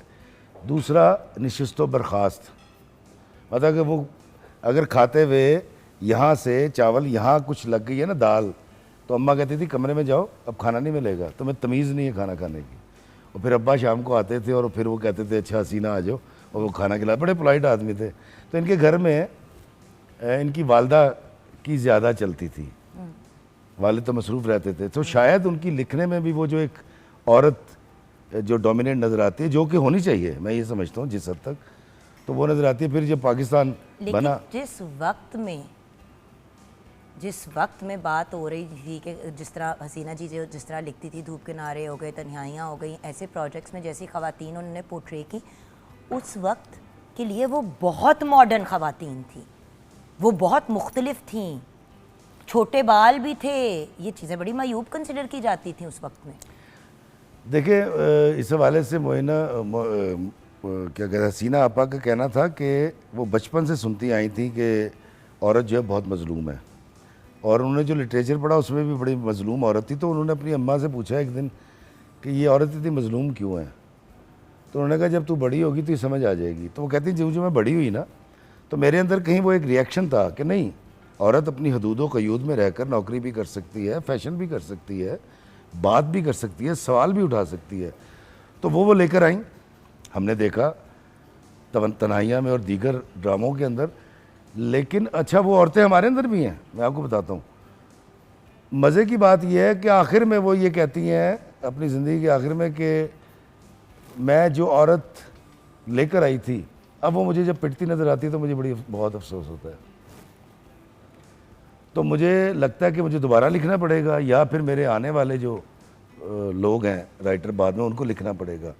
हसीना आपा की यहाँ एक औरत, देखें आप उनके ड्रामे उठाकर देखें, आज उस वक्त यकीनन वो एक अचंभा था। मॉडर्न औरतें ज़रूर थी लेकिन वो वाहियात नहीं थी, वो मुख्तसर कपड़े नहीं पहनती थी, वो गंदी ज़बान नहीं इस्तेमाल करती थी, वो क्योंकि जब मैं आज का ड्रामा देखती हूँ और मैम के ड्रामों की हम बात करते हैं तो सर मॉडर्न वो औरत भी थी और आज की भी औरत को कह रहे हैं। देखिए बीइंग अ वुमन, लेकिन हसीना मोइन की जो औरत थी वो बाशऊर थी। देखें इसके अंदर एक फ़र्क है, पढ़ी लिखी थी, बाशऊर थी। आप ये गौर कीजिए कि, और बाय द वे मैं ये नहीं कह रही हूँ कि मुख्तसर कपड़े ना पहनने या ये चीज़ें ना करें, ना मेरी पोजीशन है ना मेरी औकात है कि मैं किसी को भी गाइड करूँ कि वो क्या पहने और क्या ना पहने। मैं वैसे एक बात कर रही हूँ कि जो ड्रामों में कल्चरली रिप्रेजेंटेशन होती थी उसके पॉइंट ऑफ व्यू से हसीना जी की जो औरत थी वो उस वक्त के मुकाबले में बड़ी मॉडर्न थी, लेकिन आज के मॉडर्न का मतलब मुख्तलिफ हो गया। हमारा पॉइंट ये, आपको पता ना, कुछ पता नहीं इस कमेंट के पीछे जान के पीछे पड़ जाएं कि ये अच्छा, कपड़ों पे आपको पता ना। अच्छा नहीं मैं हमारे हमारे व्यूअर्स जो है ना वो उनका, मैं बड़ा मोहतात बोलने वाला हूँ। देखिए बात दरअसल ये है कि हमें ये समझना पड़ेगा, अभी आते हुए मैंने अपनी बेगम से एक इकरार किया, मैंने अगर करमजली लिखा या मैंने बहनें ऐसी भी होती है लिखा, मैंने जो भी ड्रामा लिखा और उसमें औरत बड़ी स्ट्रॉन्ग थी, मतलब बहनें ऐसी भी होती है मैं जो खैर आपकी ड्रामों में क्यों हमेशा औरत स्ट्रॉन्ग थी? क्या आपकी अम्मी भी ऐसी थी? नहीं, मैं वही बताने लगा हूँ, मेरी वालदा तो आज तक डोमिनेट करती हैं। बात दरअसल ये है कि मुझे डोमिनेट करती हैं। हाँ, अम्मा थप्पड़ मार देती हैं, मेरे बच्चे हंसते हैं। मैं नहीं आऊंगी मिलने। नहीं वो बड़ी पोलाइट है, हम अगर कोई गलती कर दे ना। नहीं, मुझे अपने घर वाले इतने थप्पड़ मारते हैं कि मैंने कहा आप घर आके भी थप्पड़ खा लूंगी तो क्या इज्जत रहेगी मेरे। हमारा हाल एक ही है भैया। चूँकि मैं समझता हूँ, मैंने आज इतराफ़ किया पता नहीं क्यों अपनी बीवी से आते हुए, मैंने कहा मेरी तहरीर में, मेरे स्क्रिप्ट में जो औरत तगड़ी है उसके पीछे सिर्फ बानो कुसिया नहीं है, हसीना मोइन भी हैं। ऑफ कोर्स, क्योंकि बानो आपा से मैं मिला और बाद में पढ़ा, लेकिन हसीना आपा को मैंने देखा ड्रामे के अंदर, तन्हाइयाँ। मुझे बड़ा शौक़ है, मतलब वो जो ज़ेबा शनाज साहिबा से मिलने का भी मेरी मुलाकात नहीं हुई, लेकिन हाँ जी बिल्कुल नहीं हुई, ना करें, अल्लाह की कसम आज तक नहीं हुई। लेकिन जब मेरी पहली मुलाकात उनसे हुई ना, मरीना खान साहिबा से, तो मैं बहुत खुश था, मतलब बाकायदा मैं कांपने लग गया था उनको सामने देख के। मेरी पहली मीटिंग थी, मैं जियो के लिए कुछ लिख रहा था, नागन जब लिख रहा था, तो वो कहती आपको क्या हुआ? मैंने कहा वो, कहती वो तो हसीना मोइन की थी। मैंने कहा नहीं आप वो हैं। तो वो जो औरत है जो थोड़ी सी बाख्तियार है, थोड़ी सी तगड़ी है, सवाल उठाना जानती है, उस औरत को मैं भी लेके चला। बिल्कुल, मेरे स्क्रिप्ट्स के अंदर अगर एक कमज़ोर औरत दिखाई है तो मैंने उसके मुकाबले में एक तगड़ी भी दिखाई है। लेकिन पता है होता क्या है इफ़ी भाई, अब जाके फिर हम देख रहे हैं कि औरतों से सेंट्रिक ड्रामे बन रहे हैं। एक पूरा पॉइंट आया था कि हर ड्रामा जो है वो मर्द के अराउंड घूम रहा होता था, औरतें ऑलमोस्ट जैसे कहते हैं ना कि को करिकुलर एक्टिविटी थी, मेन इवेंट नहीं थी। जैसे स्कूल में हम पढ़ते हैं तो मेन चीज़ तो पढ़ाई होती है, साथ में स्पोर्ट्स भी करा लिया, तो ये भी करा लिया, तो वो भी करा लिया, तो ख़वातीन को एज अ साइड पीस सिखाया जाता था। मुझे याद है मैंने एक ड्रामा किया, उसमें नोमी भाई जो थे, स्टोरी उन्हीं की थी, और उसी स्टोरी के अंदर रेशम जी, आपको पता है शायद मैं किसकी बात कर रही हूँ, कि रेशम जो है वो एक मीडिया की मॉडर्न खातून थी और मैं उनकी कज़न थी जिनसे उनकी पहले शादी हुई थी, और वो मुझे छोड़ देते हैं। हाँ, रेशम जी। और मुझे याद है मैं यही सोचती रही कि इस पूरी स्टोरी के अंदर जिस तरह डायरेक्टर्स डायरेक्ट करते हैं, आपको पता है, मेल को सेंटर बनाते हैं, जबकि घर के अंदर सेंटर तो औरत होती है। मैं गलत कह रही हूँ तो मुझे करेक्ट करें सर। देखिए जुगन, पत्नी मुझे नहीं समझ आती ये कोई अज़ली दुश्मनी है औरत के साथ या क्या है। जब मेरे अब्बा और मेरी अम्मी आपस में लड़ते थे तो हम बहन भाई आधे आधे हो जाते थे एक तरफ, और हम कहते थे अम्मी ठीक कह रही हैं, अब्बा ठीक कह रहे हैं। वो लड़ाई तो ठीक है जब वो बूढ़े हो गए हैं। अगर मैं जवान हूँ और मेरी बीवी मुझसे लड़े तो सारे घर को एतराज़ होता है। मतलब मेरे माँ बाप एज में जाके आपस में लड़ रहे हैं तो हम पार्टियाँ बना के खुश हो रहे हैं बच्चे, और अगर मेरी बीवी में जवान हूँ एतराज़ करते तो मेरा भाई आके कहता भाभी बदतमीज़ है। मुझे आज तक ये वाली बात नहीं समझ आई। देखें तो हसीना मोइन साहिबा का जो तफक्कुर था ना, या कलम था, मैं आपको बताता हूँ, जब पाकिस्तान बना ना तो बानो कुसी आपा की वालदा मिसिस चट्ठा जो है वो उनको इंस्पेक्ट्रेस ऑफ स्कूल्स लगाया फातिमा जिन्ना ने, मादर मिल्लत ने, और साथ में ये कहा कि ये लोग अपने बच्चों को पढ़ाएंगे नहीं, तो आपने इनको घरों से निकाल के लेकर आना है, इनकी बच्चियों को। वही तफक्कुर आपको हसीना मोइन के कलम में नज़र नहीं आता?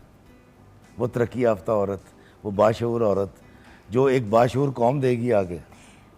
तो ऑल इन ऑल अगर हम कहें कि हसीना जी की ज़िंदगी जो है, was it a happy life, क्या तकलीफ दे ज़िंदगी थी? उनकी लाइफ के बारे में हम क्या जानते हैं? देखिए जी, मैं जिस हद तक जानता हूँ वो ये है कि उनके घर में आसाइशें थी। 47 के बाद वो लोग कानपुर से पहले बॉम्बे आए, बॉम्बे से शिप में बैठे और फिर कराची आ गए थे। कराची में उनको जो रिसीव करने वाले लोग थे, नीचे से भी पाकिस्तान जिंदाबाद के नारे कहते, हम बच्चियाँ थी, हम ऊपर से लगा रही थी नारे। यहाँ से ये लोग पिंडी चले गए। ठीक है। जब पिंडी गए हैं तो इनके, अब देखें मैनरिज्म क्या था, इनके वालिद साहब को कहा गया जी कि आप क्लेम में जो घर दिए गए वो जाके जब देखे तो सामान से भरे हुए थे। तो उनके वालिद ने कहा नहीं, मैं तो ये भरे हुए सामान के साथ घरों में नहीं रहूँगा। तो उन्होंने कहा जी अब तो जो पिंडी खाली पड़ा हुआ था उस वक्त, तो उन्होंने कहा मैं तो इसमें नहीं रहूँगा। तो उन्होंने कहा अब हमारे पास तो इतना अमला नहीं है कि हम घरों का सामान उठा के बाहर फेंक दें किसी का। तो इनके वालिद साहब कई माह तक होटल में रहे, ऐसे तरहदार लोग थे ये। उसके बाद फिर ये लाहौर भी आई, सियालकोट भी, क्योंकि अब्बा जी की जहाँ ट्रांसफ़र होती थी फिर ये। उसके बाद इनके मामू ने एक घर लिया, उन्होंने कहा भाईजान आपके असूल बड़े पक्के हैं तो आप इस घर में आ जाएं। अब इस तरह के वालदैन हों और इस किस्म का ख़ानदान इस तरह का ख़ानदान हो। अच्छा, अब वो कहती हैं कि हम जो बहन भाई थे बहुत शरारतें बहुत करते थे, इसलिए उनकी मिजाज जो है ना कबाचा और वो करैक्टर जो थे उनके हसनात, ये सब घर में से ही इन्होंने ढूंढे हैं। हाँ नहीं, वो कहती मेरी यूनिवर्सिटी में थे। अच्छा, तो कहती हमारे घर में हंसी ठट्टा, नमाज रोज़ा बिल्कुल था, लेकिन ये एक बड़ा मामला था। तो उनसे जब शादी के बारे में पूछा तो उन्होंने कहती मैंने एक दिन अपनी अम्मा से कहा कि वो जो अल्लाह मैंने जोड़ा बनाया था वो पत्नी कहाँ भटक गया, तो अब क्या करनी शादी। तो वो शादी उन्होंने नहीं की थी, और अब उसकी बहुत सारी वजूहत हो सकती हैं, हम जानते ही नहीं हैं, क्योंकि मेरा ख्याल है उनके शायद 2 भाई हैं शायद जो हयात हैं। तो वो फिर सारी ज़िंदगी भाइयों के साथ और बहनों के साथ ही उनकी ज़िंदगी गुजरी। लेकिन और एक बहुत मिलनसार, बड़ी पॉजिटिव पर्सनैलिटी और अपनी पूरी फैमिली को साथ लेके चलने वाली। I think also because she didn't get married and didn't have kids, तो थोड़ा टाइम भी इस पॉइंट ऑफ व्यू से शायद था, तो अपने क्राफ्ट को टाइम दिया मैम ने और अपने ख़ानदान को टाइम दिया। आप उनके तख़य्युल का अंदाज़ा लगाएं। कहती कि हमें कहा जाता था कि हमने सुन रखा था परियां आती हैं मगरिब के बाद। तो कहती कानपुर में जो हमारा बहुत बड़ा घर था उसके आगे बहुत खेत और वो बाग से थे, तो कहती हम शाम को ना घर से बाहर जाके बैठ जाती थी, हम बहनें, परियां आएंगी।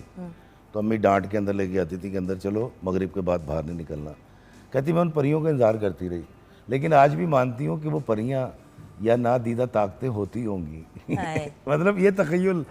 तो उनसे किसी ने कहा कि आप ये जो ख्वाबों की दुनिया में रहती हैं और इस तरह के करैक्टर क्रिएट करती हैं, तो उन्होंने कहा ये कहीं मेरे अंदर है, ये मेरे कहीं अंदर है।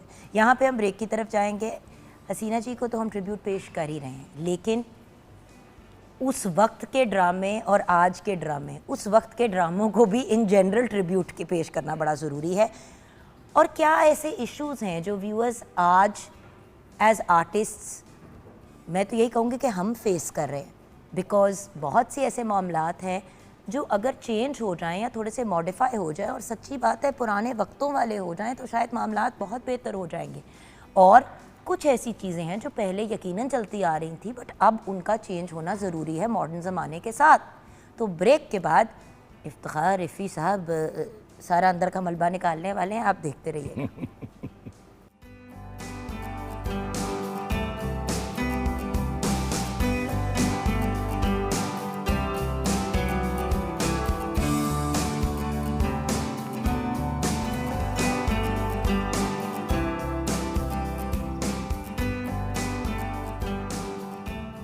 Welcome back from the break viewers. हम बात कर रहे हैं with the brilliant Iftikhar Ahmed Usmani, एक ब्रिलियंट पर्सनालिटी।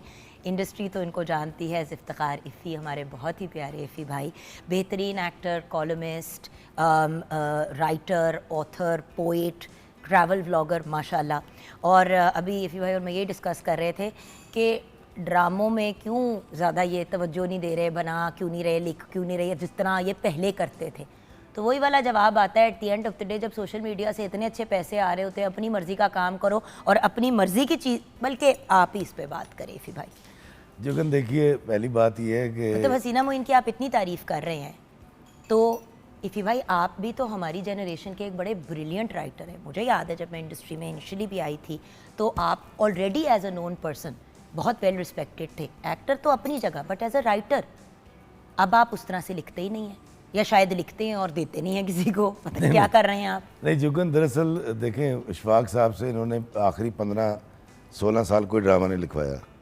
बानो आपस से आखिरी 25-26 साल में एक पिया नाम का दिया, वो भी सरमद खुसर ने बनाया था। वो भी क्योंकि सरमद आपकी तरह हैं, आप Creative हैं, आदमी नूर है। भाई हैं, ये 4-5 लोग हैं जो अपने पुराने लोगों को भी आज भी लेके चलते हैं साथ। अमजद साहब एमए कॉलेज में मेरे उस्ताद थे। मेरा नहीं ख्याल आखिरी 20 साल में उन्होंने कोई ड्रामा लिखा है। क्योंकि मैंने उनका एक सीरियल किया था शेर दिल, उसके बाद उन्होंने शायद एक सीरियल और कोई लिखा होगा till the end of his वसी लाइफ। शाह साहब कितने बड़े राइटर हैं, कितने बड़े राइटर हैं। वो भी एंकर बन गए। नहीं कोई, अब मैं देखे हमने, आप देखे ना, वसी भी एंकर बन गया, आप भी मैं बेसिकली व्लॉगर एंकर बन गया, गए तो मैंने हैं। पैसे बच्चे पाले एंकर ही हैं ना। बन गए ना, चीज तो वही है। जुगन क्रिएटिविटी और ये सोचें और ये modern thought, school of thought, ये सब सिफर हो जाते हैं जब घर का बिल नहीं जाता बिजली का सर ना। जी, मैं क्यों मॉर्निंग शोज की तरफ आई, क्योंकि मसला मेरा सिर्फ ये था जो आप वाला है। देखिए, ये नहीं है कि आपको काम ऑफर नहीं होता, होता है, लेकिन एक तो ऑफर होने के बाद भी चाहे बड़ी डील भी हो जाए, पैसे आपको मिन्नत तरले कर करके मिलते हैं। अल्लाह माफ़ी दे व्यूअर्स, कभी कभी ऑनेस्टली मैंने एक दफ़ा कहा कि भाई मैं आपसे खैरात या सदका नहीं मांग रही हूँ, मैं अपने किए हुए काम के मुआवजा मांग रही हूँ, जो पसीना सूखने से पहले देना चाहिए। पसीना सूख के करोड़ दफ़ा सिस्टम से भी बाहर निकल गया, महीनों गुजर गए, पेमेंट नहीं आई। मेरा भी बच्चा छोटा था, मैं सिंगल मदर थी, क्या करती। अच्छा जुगन, मैं बड़ा हैरान इस बात पे हूँ। ये राज अफशा उस वक्त हुआ जब मैंने अपने चैनल यूट्यूब पे काम शुरू किया। माशाल्लाह माशाल्लाह माशाल्लाह बेहतरीन इनकम आती है। अच्छा, मैं तो एक छोटा सा आदमी हूँ, छोटी सी कहानी सुनाता हूँ, छोटी सी लोकेशन दिखाता हूँ, मैं इतना खुशहाल हो गया। हमारा ड्रामा कितने सारे पैसे कमा रहा होगा, चेक फिर लेट है। और मज़े की बात यह है कि यूट्यूब कभी भी, आप ये देखें कि जब इफ़ी भाई लास्ट टाइम प्रोग्राम पे आए थे तो इनके कुछ, मैं आई थिंक 100,000 भी नहीं थे। आज ऑलमोस्ट फ्यू मंथ्स के बाद ही माशाल्लाह ऑलमोस्ट 1 मिलियन सब्सक्राइबर्स पे इफ़ी भाई पहुंच गए। मैं एक्चुअली जब ही करके करी थी तो मैं आपका यूट्यूब खोल रही थी, क्योंकि सच्ची बात है भैया, इवन दो मैंने सब्सक्राइब भी किया हुआ है, वो बेल को भी दबा दिया ताकि मुझे नोटिफिकेशन भी आ जाए करे। सब्सक्राइबर तो मैं हूँ आपकी। अब आप व्यूअर्स अगर इनकी व्यूअरशिप को देखें तो हंड्रेड्स ऑफ थाउजेंड्स में जाती है, कुछ इनके मिलियंस में व्यूज़ जाते हैं। अब व्यूअर, सच्ची बात है, एक बंदा ऑलमोस्ट 1 मिलियन सब्सक्राइबर्स के साथ अच्छी खासी घर पे बैठ के इनकम कमा, घर पे बैठ के इन द सेंस के घर बैठे चलो सोचा कि अब हम पेरिस चले जाएं, अब हम इटली चले जाएं, ऐसे ही है। तो क्यों वो लिखें ड्रामे, किसके लिए ड्रामे लिखें? नहीं मैं लिखूंगा। नहीं बट भैया देखेगा कौन? नहीं, आपने लिखना है कोई इशू पे, आपने फिर डायरेक्टर भी वो चूज करना है जो आपके ड्रामे को जस्टिस करे। तो जब तक वो ड्रामा सेट पे जाएगा तब तक तो बेड़ा गर्क हो जाएगा, ड्रामे का भी शूट नहीं होगा। मैं गुजारिश करता हूँ, बात दरअसल ये है कि मुझे ड्रामा ऑफर ही नहीं हुआ ना करें, ईमान से मुझे ऑफर नहीं हुआ। नागन के बाद मुझे कुछ लिखने के लिए ऑफर नहीं हुआ। सर जी अभी पिछले दिनों आपको ऑफर आई है। वो जुगन ने करवाई होगी। नहीं, वो जुगन ने तो नहीं करवाई, वो आपको एक जगह से आई है ऑफर, जिस इदारे के साथ आपने और मैंने काम किया है काफ़ी। वो और बात है कि पैसे उन्होंने बड़े वाहियात ऑफर किए तो वो बनता नहीं था करना, लेकिन ऑफर तो आती है। जुगन, बात पता है क्या मैं आपको बताऊं, या तो मुझे पता ना हो, जब मुझे यूट्यूब से पैसे आने शुरू हुए तब मुझे अंदाज़ा हुआ यार मैं छोटा सा आदमी हूँ, छोटा सा मुन्ना सा, तो मैं इतना खुशहाल हो गया। और मज़े की आपको बात बता दूँ, ये ऐसा काम नहीं है कि जी मार्केटिंग वाले पैसे देंगे तो चैनल पे करेगा। अपनी जेब से किया आपने। 21 तारीख को मेल आती है, 24 को पैसे आ जाते हैं, तो ये आर्टिस्ट के पैसे क्यों नहीं देते? क्या प्रॉब्लम है इनको? मैं हमेशा एक चीज़ सोचता हूँ कि यार मैं भी चला जाऊँगा, क्योंकि मैं एतराज़ नहीं करता, अभी भी मैं एतराज़ नहीं करना, फॉर द सेक ऑफ बड़ा नॉलेज। काम करते हैं जिस पे मैं बात करना चाहूँगी कि देखिए हमारी आर्टिस्ट की खुशहाली के लिए गवर्नमेंट के एंड पे तो एफर्ट्स किए गए हैं, मैं इसको नहीं डिनाई कर सकती। हेल्थ कार्ड और बहुत सी और चीज़ें हैं जिनके ऊपर काम किया भी और वर्किंग अभी भी चल रही है, ये तो मैं आपको कमिट करती हूँ हो रहा है। लेकिन चुपके से जो आप आर्टिस्ट के लिए आसानियाँ पैदा करते हैं, सच्ची बात है कवि खान साहब भी बड़ा इस चीज़ के ऊपर मैंने काम वहीं से करते शुरू किया था। मैं अभी यहाँ तस्वीरें देख रहा था और मैं आपकी असिस्टेंट डायरेक्टर से, इसके प्रोड्यूसर से कह रहा था, इसमें बहुत सारी तस्वीरें ऐसी हैं जिनको मैंने पीटीवी से और पीएनसीए से फंड्स दिलवाए थे। अब 15-16 साल से मैं मसरूफ़ हो गया, बच्चे बड़े हो गए, मैं बूढ़ा हो गया, मैं इस्लामाबाद के चक्कर नहीं लगा सकता। तो ये कहना कि आर्टिस्ट के हालात क्यों ख़राब हो जाते हैं, भाई एक शख्स को अगर आप 4, 5, 10 साल काम नहीं देंगे तो वो क्या करेगा। मैं एक छोटी सी एग्जांपल देता हूँ, बड़े से बड़ा प्राइड ऑफ परफॉर्मेंस का नाम ले लें, जहन में ले आए जो देखने वाले हैं। पिछले 15 साल में कितने सीरियल देखे उनके? उनका तो यूट्यूब चैनल भी नहीं है मेरी तरह, क्या करेंगे? यू सी यही चीज़ जो है इसके ऊपर जिसकी वजह से फिर मतलब ये जो एक्ट है हमारा, जो हमारी एक्टर्स एसोसिएशन है, बट वही वाली बात है ना, अब उसमें हेल्थ, बट अब उस एक्ट को ये ज्वाइन आप करने कह रही के हैं कोई है, मुझे नहीं पता, कुछ है है बस नाम का ही है जो कुछ है। ये मैं आपको बता दूं, आर्टिस्ट के लिए क्या हो रहा है मुझे बताएं। अभी एक प्राइड ऑफ परफॉर्मेंस, मेरे वालिद साहब की डेथ हुई सितंबर में, अफसोस के लिए आए। मैं हैरान तक, दफनाने में भी आए थे, अगले दिन फिर आ गए, बैठे रहे, बात करते रहे, मैंने अपने बच्चों से मिलवाया। मैंने कहा यार ये मेरा, मैंने उनको बताया, मैं कहा सर ये मेरा बड़ा बेटा है, ये फिल्म पढ़ रहा है, ये छोटा बेटा है, इसने बैचलर कर लिया, अब हमने प्रोडक्शन हाउस बनाया अपना। अब मैं ऐसे ड्रामे बनाऊंगा एक निशिस के, जिस तरह पीटीवी के 80s के होते थे ना, for the sake of knowledge और for the betterment of society and for performance. नहीं, परफॉर्मेंस भी भाई, अब तो आर्टिस्ट की परफॉर्मेंस भी नहीं रहेगी। मुझे एक बात बताएं। एक मिनट सुनिएगा। वो जब जाने लगे तो पता है उन्होंने मेरे बेटे से क्या कहा, बड़े से? क्या? उन्होंने कहा यार जब तुम काम करोगे ना तो बेटा तो मुझे मुझे भी कम पैसे दे देना, मुझे काम देना। प्राइड ऑफ परफॉर्मेंस की बात कर रहा हूँ मैं, अल्लाह की कसम में धाड़े मार कर रो पड़ा था यार। देखें ना, हमारा पेंशन है ना, हमारी ग्रेजुएटी है ना, हमें कुछ मिलता है। सुनते रहते हैं हर गवर्नमेंट में कि आर्टिस्टों को ना प्लाट दिए जा रहे हैं। नहीं, मैं आपको एक बात बताती हूँ। मेरी अभी एक आर्टिस्ट से बात हो रही थी जो इंटरनेशनली काम करते हैं, बल्कि बता ही देती हूँ, फरहान ताहिर से मेरी बात हो रही थी, कुछ एक प्रोजेक्ट की वो मेरे से बात कर रहे थे। तो मैंने वैसे ही कहा, मैंने कहा बॉस मुझे एक बात बताएं, एक स्टेज आती है, अब आप 60+ की आपकी एज हो गई है, तो वैसे ही मेरा एक सवाल है कि बॉस आगे क्या होगा फिर? कहता है आगे क्या होगा, मेरी माई पेंशन विल किक इन। मैंने कहा व्हाट डू यू मीन? कहता है बेसिकली हमारा जो बाहर का एक्टर्स का गिल्ड है, हमारा सिस्टम ऐसा है कि हम लोग जो भी कमाते हैं उसमें से एक परसेंटेज जो कटती है ना, वो परसेंटेज हमारी उसके अंदर चली जाती है, हमारी वो पेंशन या वटेवर के अंदर।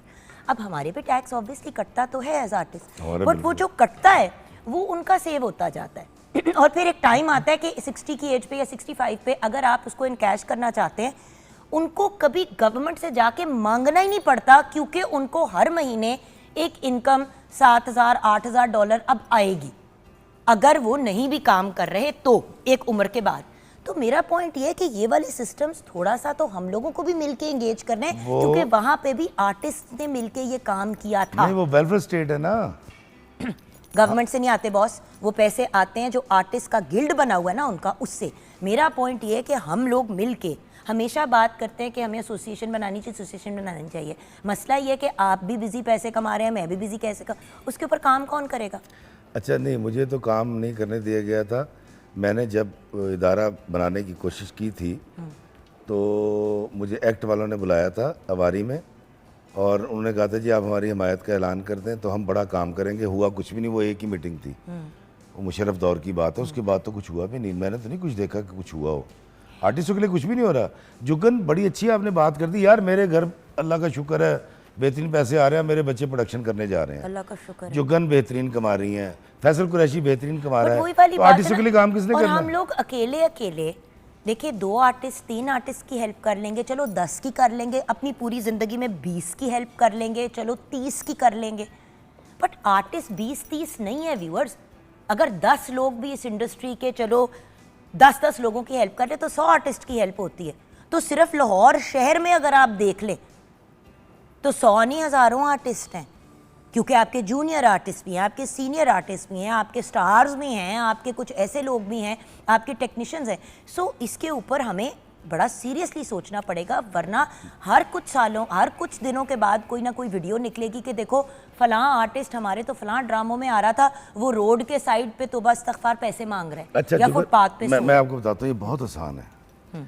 हुकूमत पाकिस्तान ऐलान कर दे कि सिर्फ जिनको रेटिंग मशीन पे गर्दाना जाता है, उसके अलावा ये आर्टिस्ट भी है, इनको भी 60% या 40% इनको भी काम दे। एक ऑर्डर करना है सर। नंबर 2, आप दीगर लोगों को प्लाट देते हैं, एक आर्टिस्ट को 4-5 सूबों के अंदर 10-10 मरले का एक घर दे दें, 40 साल उसकी किस्तें बांध लें, उसने बेटी ब्यानी होती है। बेटा तो हम ब्याह लेते हैं, हमसे बेटी नहीं ब्याही जाती, लोग आते हैं घर देखते हैं। हाँ। मैं इफ्तिखार इफ़ी, इतना मशहूर आदमी, 24 मुल्क दुनिया के घूम चुका हूँ मैं, मुझे सारी दुनिया जानती है, मेरे पास घर नहीं है। मैं अपने अब्बा के घर के 2 कमरों में रहता हूँ। हमारी जो इनकम होती है, हमारे घर के खर्चे, हमारे बच्चों की फीसें, किसी की हेल्प, किसी की बेटी की शादी। अब लोग जब आ जाते हैं, आप क्या करेंगे? जुगन से मैं आके कहूँ, जुगन मेरी बेटी की शादी है, उसको चाहे उधार लेके 2 लाख देना पड़े, बेचारी देगी 5 लाख कि यार ये लो। हमारे यहाँ ये हो रहा है। हमारी कम्युनिटी के लिए क्या किया गया मुझे पता है। किसी को प्लाट दिया गया हो, किसी को कर्जा दे दिया गया हो कि यार तुम बगैर लाइन में लगे कर्जा ले लो और कुछ कर लो, कुछ भी नहीं है हमारे लिए। लेकिन इफ़ी भाई वही वाली बात है ना कि ये एक कलेक्टिव एफर्ट होना पड़ेगा, एक कलेक्टिव आवाज़ होगी जो मिल के सब आपको पता है डॉक्टर नज़ियार साहब कितना काम करते रहे, कितना बड़ा नाम है। आखिरी अयाम में मैं गया था, मैंने वीडियो बनाया था जो फिर सब चैनल ने चलाया, और किसी कसम पुरसी के आलम में वो एक शहजादा डॉक्टर सज्जाद बेचारे दुनिया से रुखसत हो गए। सो अल्टीमेटली वही वाली बात है ना व्यूअर्स के, जो आप स्क्रीन पे देखते हैं, इस ग्लैमर को देखते हैं, अंडरस्टैंड करें कि वो दिखने में ज़रूर ग्लैमरस होता है। अक्सर लोग कहते हैं, और अच्छा ये भी बहुत से लोग करते हैं कि अपनी इज्जत रखने के लिए बड़ी गाड़ी ज़रूर रख लेते हैं कि चाहे किस्तों पे हो, चाहे वो किस्तों पे हो।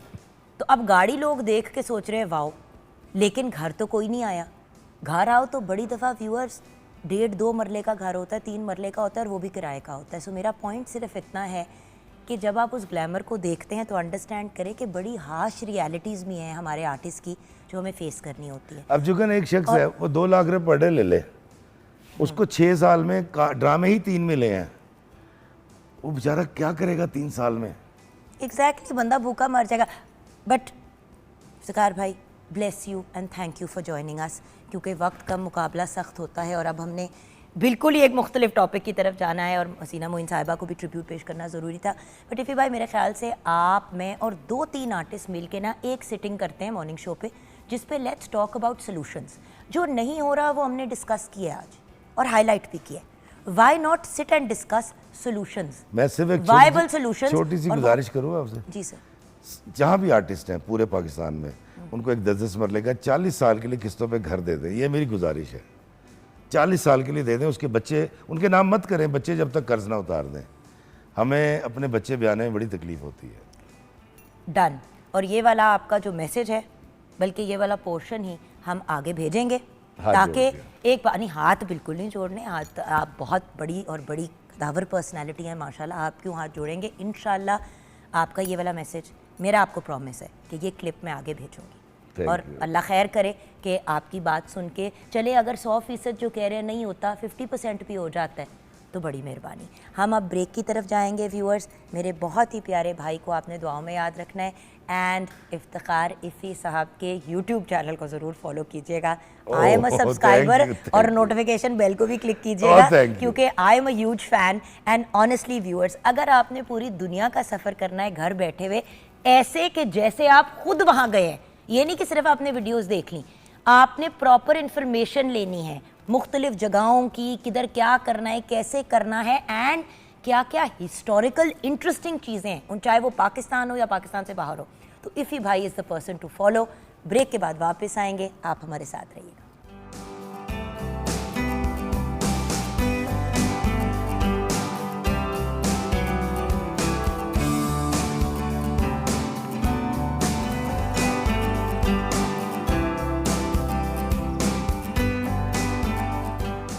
जी हाँ, वेलकम बैक व्यूअर्स। मैंने सोचा कोफ्ते बन रहे हैं तो कम से कम कोफ्तों को तो इतना ऑनर देना चाहिए कि उनसे आके मिल लें। फैंसी हांडी है। फैंसी हांडी है। एक्चुअली ये जो कोफ्ते आपने आलू बुखारा डाल के बनाए ना, बहुत ही मज़े ये बड़ी यूनिक चीज़ है। तो व्यूअर्स आप लोग ज़रूर ट्राई कीजिएगा। ये शेफ़ नूर की कभी कभी फ्यूजन भी होती है, बाकी कभी कभी कन्फ्यूजन होती है, लेकिन ये प्रॉपर फ्यूजन है। Thank you chef Noor, bless you. अच्छा व्यूअर्स, अब हम बात करने जा रहे हैं एक बड़े ही इंपॉर्टेंट टॉपिक पे, और वो है होम स्कूलिंग। यानी कि बच्चों को स्कूल भेजने के बजाय आप घर में ही पूरी तालीम दें और घर पे ही अपने बच्चों को स्कूल करें। अब उसके तरीके, सिस्टम्स वगैरह वो तो एक मुख्तलिफ चीज़ है, लेकिन क्यों इतने ज़्यादा लोग आजकल होम स्कूलिंग की तरफ जा रहे हैं, ये एक बहुत बड़ा क्वेश्चन है। देखिए, बाहर के ममालिक में बड़ी दफ़ा ऐसा होता है कि अगर बच्चा नहीं सेटल हो पा रहा स्कूल में, या वो स्कूल सिस्टम से सेटिस्फाइड नहीं है, तो वो बच्चों को होम स्कूलिंग की तरफ ले जाते हैं। बच्चे को कोई नफसियाती कोई इशू है, कोई भी जो भी बात है, या कोई इंसान खुद टीचर है और उनको लगता है कि वो अपने बच्चों को बेहतर पढ़ा सकते हैं, तो ये तो उधर का सिस्टम हो गया।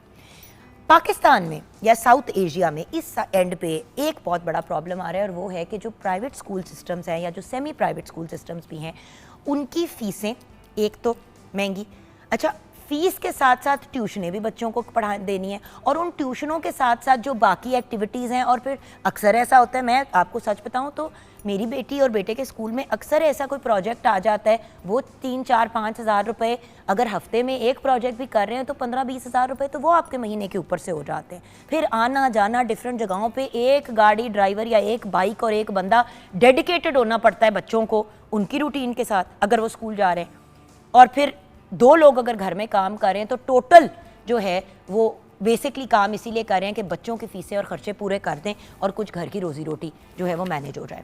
तो हमारे साथ 2 बड़ी ब्रिलियंट पर्सनालिटीज़ हैं जो ख़ुद भी तालीम के शोबे से वाबस्ता हैं। डॉक्टर शाज़िया इकबाल बहुत ही बेहतरीन एजुकेशनिस्ट भी हैं, and to be honest teacher trainer भी हैं। अस्सलाम वालेकुम। डॉक्टर साहिबा के साथ हमें ज्वाइन किया है तहमीना यासिर साहिबा ने, और ये कंसल्टेंट साइकोलॉजिस्ट हैं, स्पीकर, ट्रेनर एंड टीचर। अस्सलाम वालेकुम तहमीना जी। वालेकुम अस्सलाम, बहुत शुक्रिया।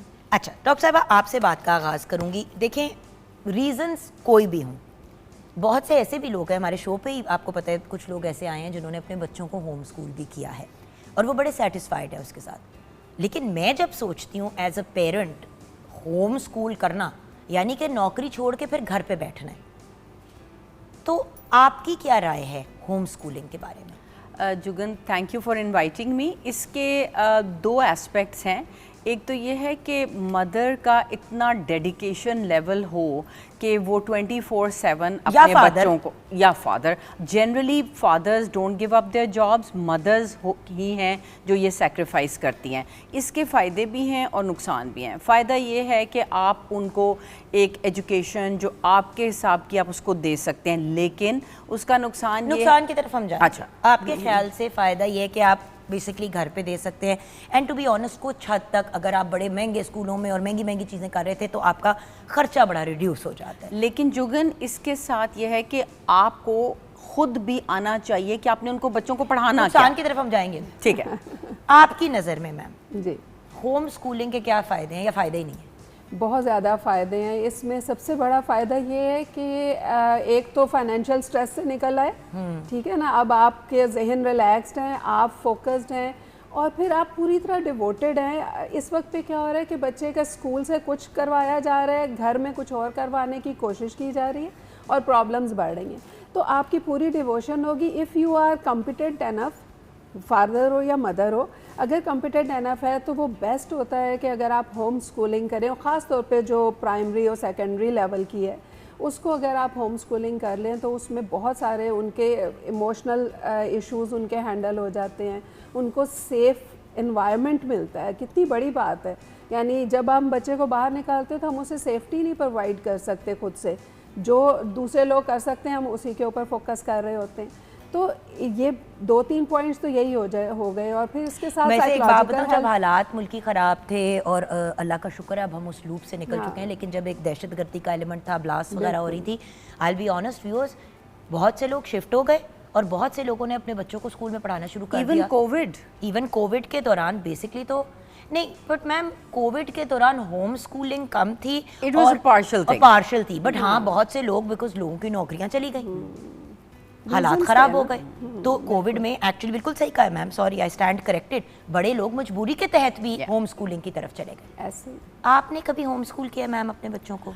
नहीं जुगन, इसलिए नहीं किया कि I preferred that they should go to school, क्योंकि स्कूल जाने से जो उनकी कम्युनिकेशन स्किल्स थी, जो उनकी कॉन्फिडेंस हाँ, मैं अब थी, इसी जो की- रिजिलियंस थी, वो बेहतर होती थी। ठीक मैम, आपने बच्चों को होम स्कूल किया है? नहीं, मैंने नहीं। नहीं, आपने भी नहीं किया।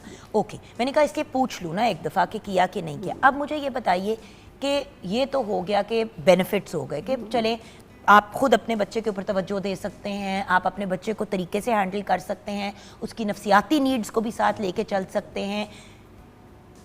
लेकिन मुझे पता नहीं, मैं सोचती हूँ कि मेरी बचपन की सबसे ज़्यादा जो मज़े की या मस्ती वाली यादें वो तो हैं ही स्कूल की। ग्रामर स्कूल के दरख्त पे चढ़ जाते थे और अंबियाँ उतार उतार के एक दूसरे को मारते थे और वो जमा भी करते थे। आम लगने का टाइम ही नहीं आता था क्योंकि हम पहले ही उतार लेते थे। फिर मतलब खैर मैंने तो मस्तियाँ ही की है, बट डिबेटिंग सोसाइटी का हिस्सा होना ये एनीवे, ये तो मेरे लिए तो होम स्कूल एक बहुत ही डॉन्टिंग नहीं, एक बड़ा ही इंटरेस्टिंग मज़े का लेकिन दूसरों के लिए कॉन्सेप्ट लगता है। और वैसे भी अब नूर 5 साल की हो गई, हसन 9 साल के माशाल्लाह हो गए। अब क्या किस स्टेज पे होम स्कूलिंग की तरफ लेके जाऊं? लेकिन नुकसान क्या है होम स्कूल का? इसका ऐसा उसको हम नुकसान नहीं कह सकते। मसाइल क्या है?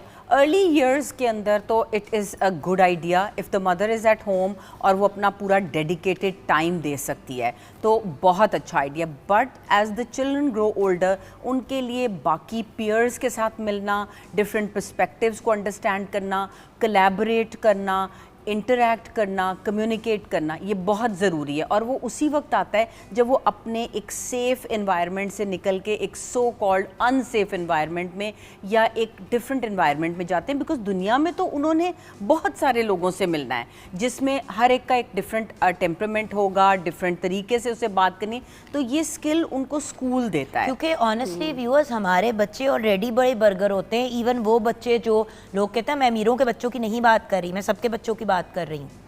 आप अब किसी 6, 7, 8 साल के किसी लड़के से पूछे ना, चाहे वो गली में रहता हो, कि बेटा अपना बिस्तरा बनाना आता है, बिस्तरा उसकी अम्मा ही बनाती हैं या उसकी बहन ही बनाती है। तो एक्चुअली स्कूल जाने से एटलीस्ट कुछ तो स्किल्स आ जाती हैं जो नॉर्मली हमारे बच्चों में नहीं होती। जी मैम, नुकसान देखिए, सबसे बड़ा नुकसान जो कि मेरे नज़र में बहुत अहम है वो ये है कि हमारे बच्चे इमोशनली इंटेलिजेंट तब बनते हैं जब वो सोशलाइज करते हैं, जब वो कम्युनिकेट करते हैं, जब उनके अंदर गिर कर उठने की स्किल पैदा होती है। दैट इज़ रेजिलियंस, जैसे इन्होंने भी कहा, एंड परसिवियरेंस। हाँ बिल्कुल, परसिवियरेंस। तो ये चीज़ें जो हैं ये घर में पैदा करना जो है, दैट इज़ समथिंग कि आप उन्हें टीच कर लो, बता दो कि हाँ इस तरह कर सकते हैं। लेकिन they have to go out, they have to socialize अपने पीयर के साथ। आप सोचे 4 साल का बच्चा जो है वो भी सोशलाइज करना चाहता है।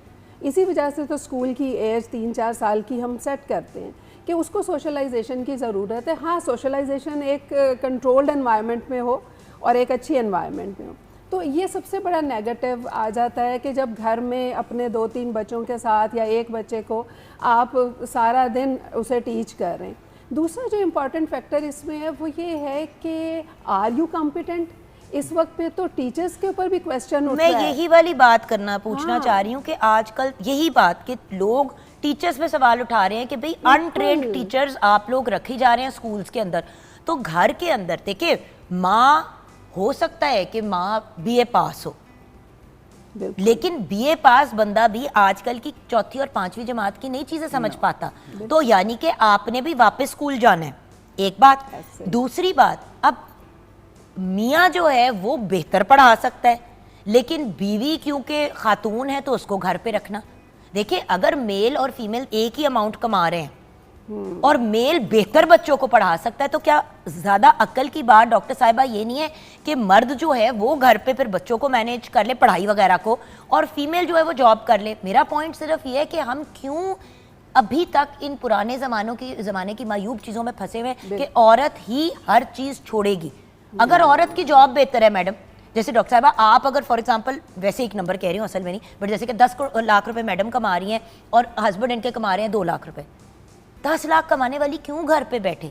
2 लाख कमाने वाला घर पे बैठ के बच्चों की पढ़ाई पे फोकस करे अगर होम स्कूलिंग की बात हो रही है। लेकिन जुगन हमारा जो सोशल सेटअप है उसमें ये स्टिग्मेटाइज किया जाता है कि अगर मेल जो है वो घर बैठ जाए, बिकॉज होम मेकर का कॉन्सेप्ट एक औरत से आता है। स्टिग्मे के पीछे बच्चों को हम बर्बाद कर देते हैं उनके फ्यूचर पर। इसी स्टिग्मे के पीछे बच्चियों की शादियों में के जो मसाइल आते हैं सिर्फ स्टिग्मों के पीछे। बट ये है तो सही, हमारा सोशल स्ट्रक्चर ऐसा है जिसमें आदमी जो है is expected to go out and be the breadwinner and the mother is supposed to be the homemaker. और अगर बंदे का नहीं दिल, मैं वैसे एक बात कर रही हूँ, जैसे कुछ खवातीन कहती हैं कि भाई मैं नहीं काम करना चाहती, आई नो मैं पढ़ी हुई हूँ, तो I am going to be very honest, मैं क्योंकि लड़का लड़कियों दोनों के साथ बड़ी हुई, मैं क्रिकेट खेलती थी तो ज्यादातर लड़के खेलते थे, तो मेरे लड़के भी बहुत से दोस्त थे, लड़कियां भी।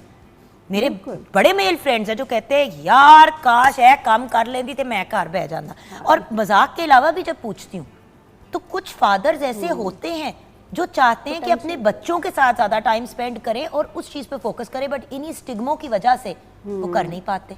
बट ये है, बट देखिए मैडम, 2 औरतों ने 3 औरतों ने 4 औरतों ने बाइक चलानी शुरू की, तो अब लड़कियां चला रही है ना मोटर बाइक। अपने पोटेंशियल को जानना है ना, अपने पोटेंशियल को देखें। मर्द में भी वो पोटेंशियल हो सकता है कि वो बच्चे को बेहतरीन ट्रेनिंग दे सके। सो अगर होम स्कूलिंग करनी है, हाँ, अब मेरे 2 सवाल रह गए आपसे जो मेन है। एक, अगर होम स्कूलिंग करनी है तो फिर क्या चीज़ें 100% आपके पास हों तो फिर आप इस स्टेप को लें और क्या तैयारी करें।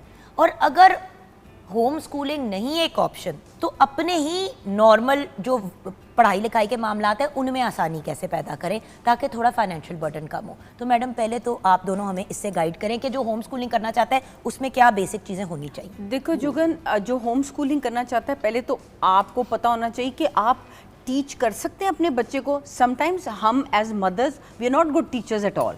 हमारे अंदर वो पेशेंस ही नहीं होती। Exactly. क्या आपके अंदर वो है? सबसे पहले पेशेंस, और दूसरा क्या आपके पास वो एकेडमिक इंटेलेक्ट या एकेडमिक नॉलेज है कि आपने एक बच्चे को, आपको पता है कि 4 साल के बच्चे को इतना अप्रोप्रिएट है जो पढ़ाना है, आपके पास कोई गाइडलाइंस हैं, कुछ आपको समझ है, कोई आपने कोई ज्वाइन किया हुआ है ग्रुप जिसमें ये आपको है, या आपकी खुद ट्रेनिंग है। नंबर 1 ये बहुत ज़रूरी है। मतलब सिर्फ यूट्यूब पे नहीं आप चल सकते व्यूअर्स, वरना जो ट्रायल एंड एरर आप करेंगे वो बच्चे का फ्यूचर जो है वो खराब आप बच्चे के ऊपर एक्सपेरिमेंट नहीं कर सकते। उसका एक ही चांस है बड़े होने का और एक ही चांस है जिंदगी का, उसके he is not a guinea pig. आप उसके ऊपर एक्सपेरिमेंट नहीं कर सकते। हाँ, जी बिल्कुल एक्सपेरिमेंटेशन नहीं करनी। इसमें जो इम्पोर्टेंट पॉइंट है वो ये है कि उनकी मेंटल हेल्थ के हवाले से आपको ज़रूर फोकस करना है। अब मेंटल हेल्थ जो है उस पर कंप्रोमाइज़ कब होता है?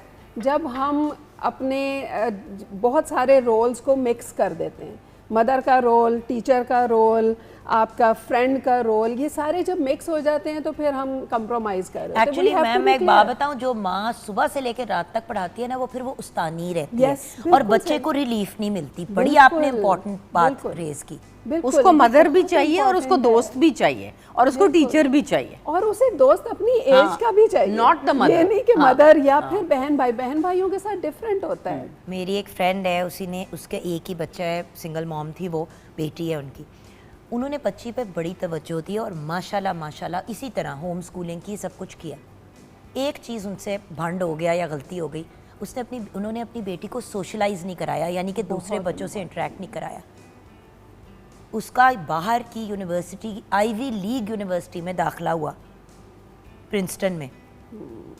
वो 1.5 महीने के बाद बच्ची वापस आ गई और माँ को 2 हफ्ते ही बेटी के जाने के बाद वहाँ जाना पड़ा। उसका नर्वस ब्रेकडाउन हो गया। वो महीना अपनी बेटी के पास रुकी और फिर वो उसको वापस ले आई क्योंकि उससे लोगों से इंटरेक्ट ही नहीं किया जा रहा था। और वो 17 साल पे गई थी क्योंकि काफ़ी ब्रिलियंट बच्ची थी। 17 वो स्कॉलरशिप सारा कुछ गई, 1.5 महीने बाद वापस आ गई। वही है ना कि communication skills, grit, perseverance, collaboration, वो स्किल्स आ ही नहीं सकती अकेले घर में। जी डॉक्टर शाजिया इकबाल, आप बताइए कि आपका मैसेज क्या है हमारे व्यूअर्स के लिए।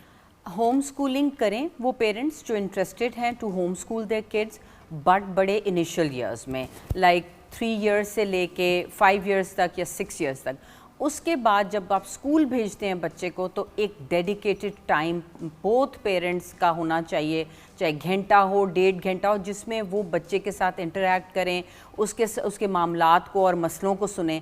क्योंकि ये स्कूल की रिस्पॉन्सिबिलिटी पूरी नहीं होती कि बच्चे की जो है एजुकेशन, ये तरबियत जो है घर से भी होती है। सो ये एक जॉइंट एफर्ट होती है पेरेंट्स की, स्कूल की, टीचर्स की, ताकि एक होलिस्टिक बच्चा जो है वो कर सकें, पैदा कर सकें। तो आप पेरेंट्स के लिए, मैं हर पेरेंट को कहती हूँ कि प्लीज़ स्कूल के ऊपर मत छोड़ दें कि ये सब कुछ इन्हीं की जिम्मेदारी है, आपकी भी जिम्मेदारी है। आप इस बच्चे को आपने पैदा किया है, आप उसके लिए एक डेली घंटे का मिनिमम टाइम रखें, जिसमें अगर एक स्टेज पे वो बड़ा हो जाता है और आपको उसकी एजुकेशन की नहीं समझ, तो उससे बैठ के बात तो ज़रूर करें, ताकि आपको पता हो कि उसका दिन कैसा गुजरा, उसके दोस्त क्या हैं, उसकी ज़िंदगी में क्या मुश्किलात आ रही हैं। बिल्कुल, क्योंकि तमीना जी दो एक्सट्रीम्स पे अगर हम जाएंगे, बिल्कुल ही घर में बच्चों को बिठा लिया या टोटल जिम्मेदारी स्कूल पे छोड़ दी, ये भी ज्यादती है। अगर आपको इतनी परेशानी है तो बच्चों के स्कूल के अलावा जो बाद का टाइम होता है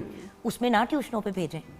बिल्कुल, अगर स्पोर्ट्स एक्टिविटीज़ करानी तो खुद साथ ले जाके करें। होम स्कूलिंग में तो आपने करानी होगी ना, खुद ही करना होगा, फिर एक एक चीज़ खुद करनी है। जी मैम, आपका फाइनल में। जी बिल्कुल, मैं ये कहना चाह रही हूँ कि होम स्कूलिंग कराएं या स्कूल में भेजें, दोनों सूरतों में वालिदैन को अपनी ज़िम्मेदारी को समझना है। वालिदैन की ज़िम्मेदारी ये नहीं है कि वो देखें कि स्कूल में क्या हो रहा है, वो ज़रूर चेक एंड बैलेंस रखें, लेकिन अगर वो अपने आप पर फोकस करते हैं कि हम बच्चे को क्या दे रहे हैं। देखें इस वक्त पे सबसे मेन चीज़ कि बच्चे को प्यार और केयर और इम्पोर्टेंस और रेजिलियंस की तरफ लेकर जाना, इमोशनल इंटेलिजेंस को इम्प्रूव करना, इनके ऊपर फोकस नहीं हो रहा, और ये वालिदैन कर सकते हैं।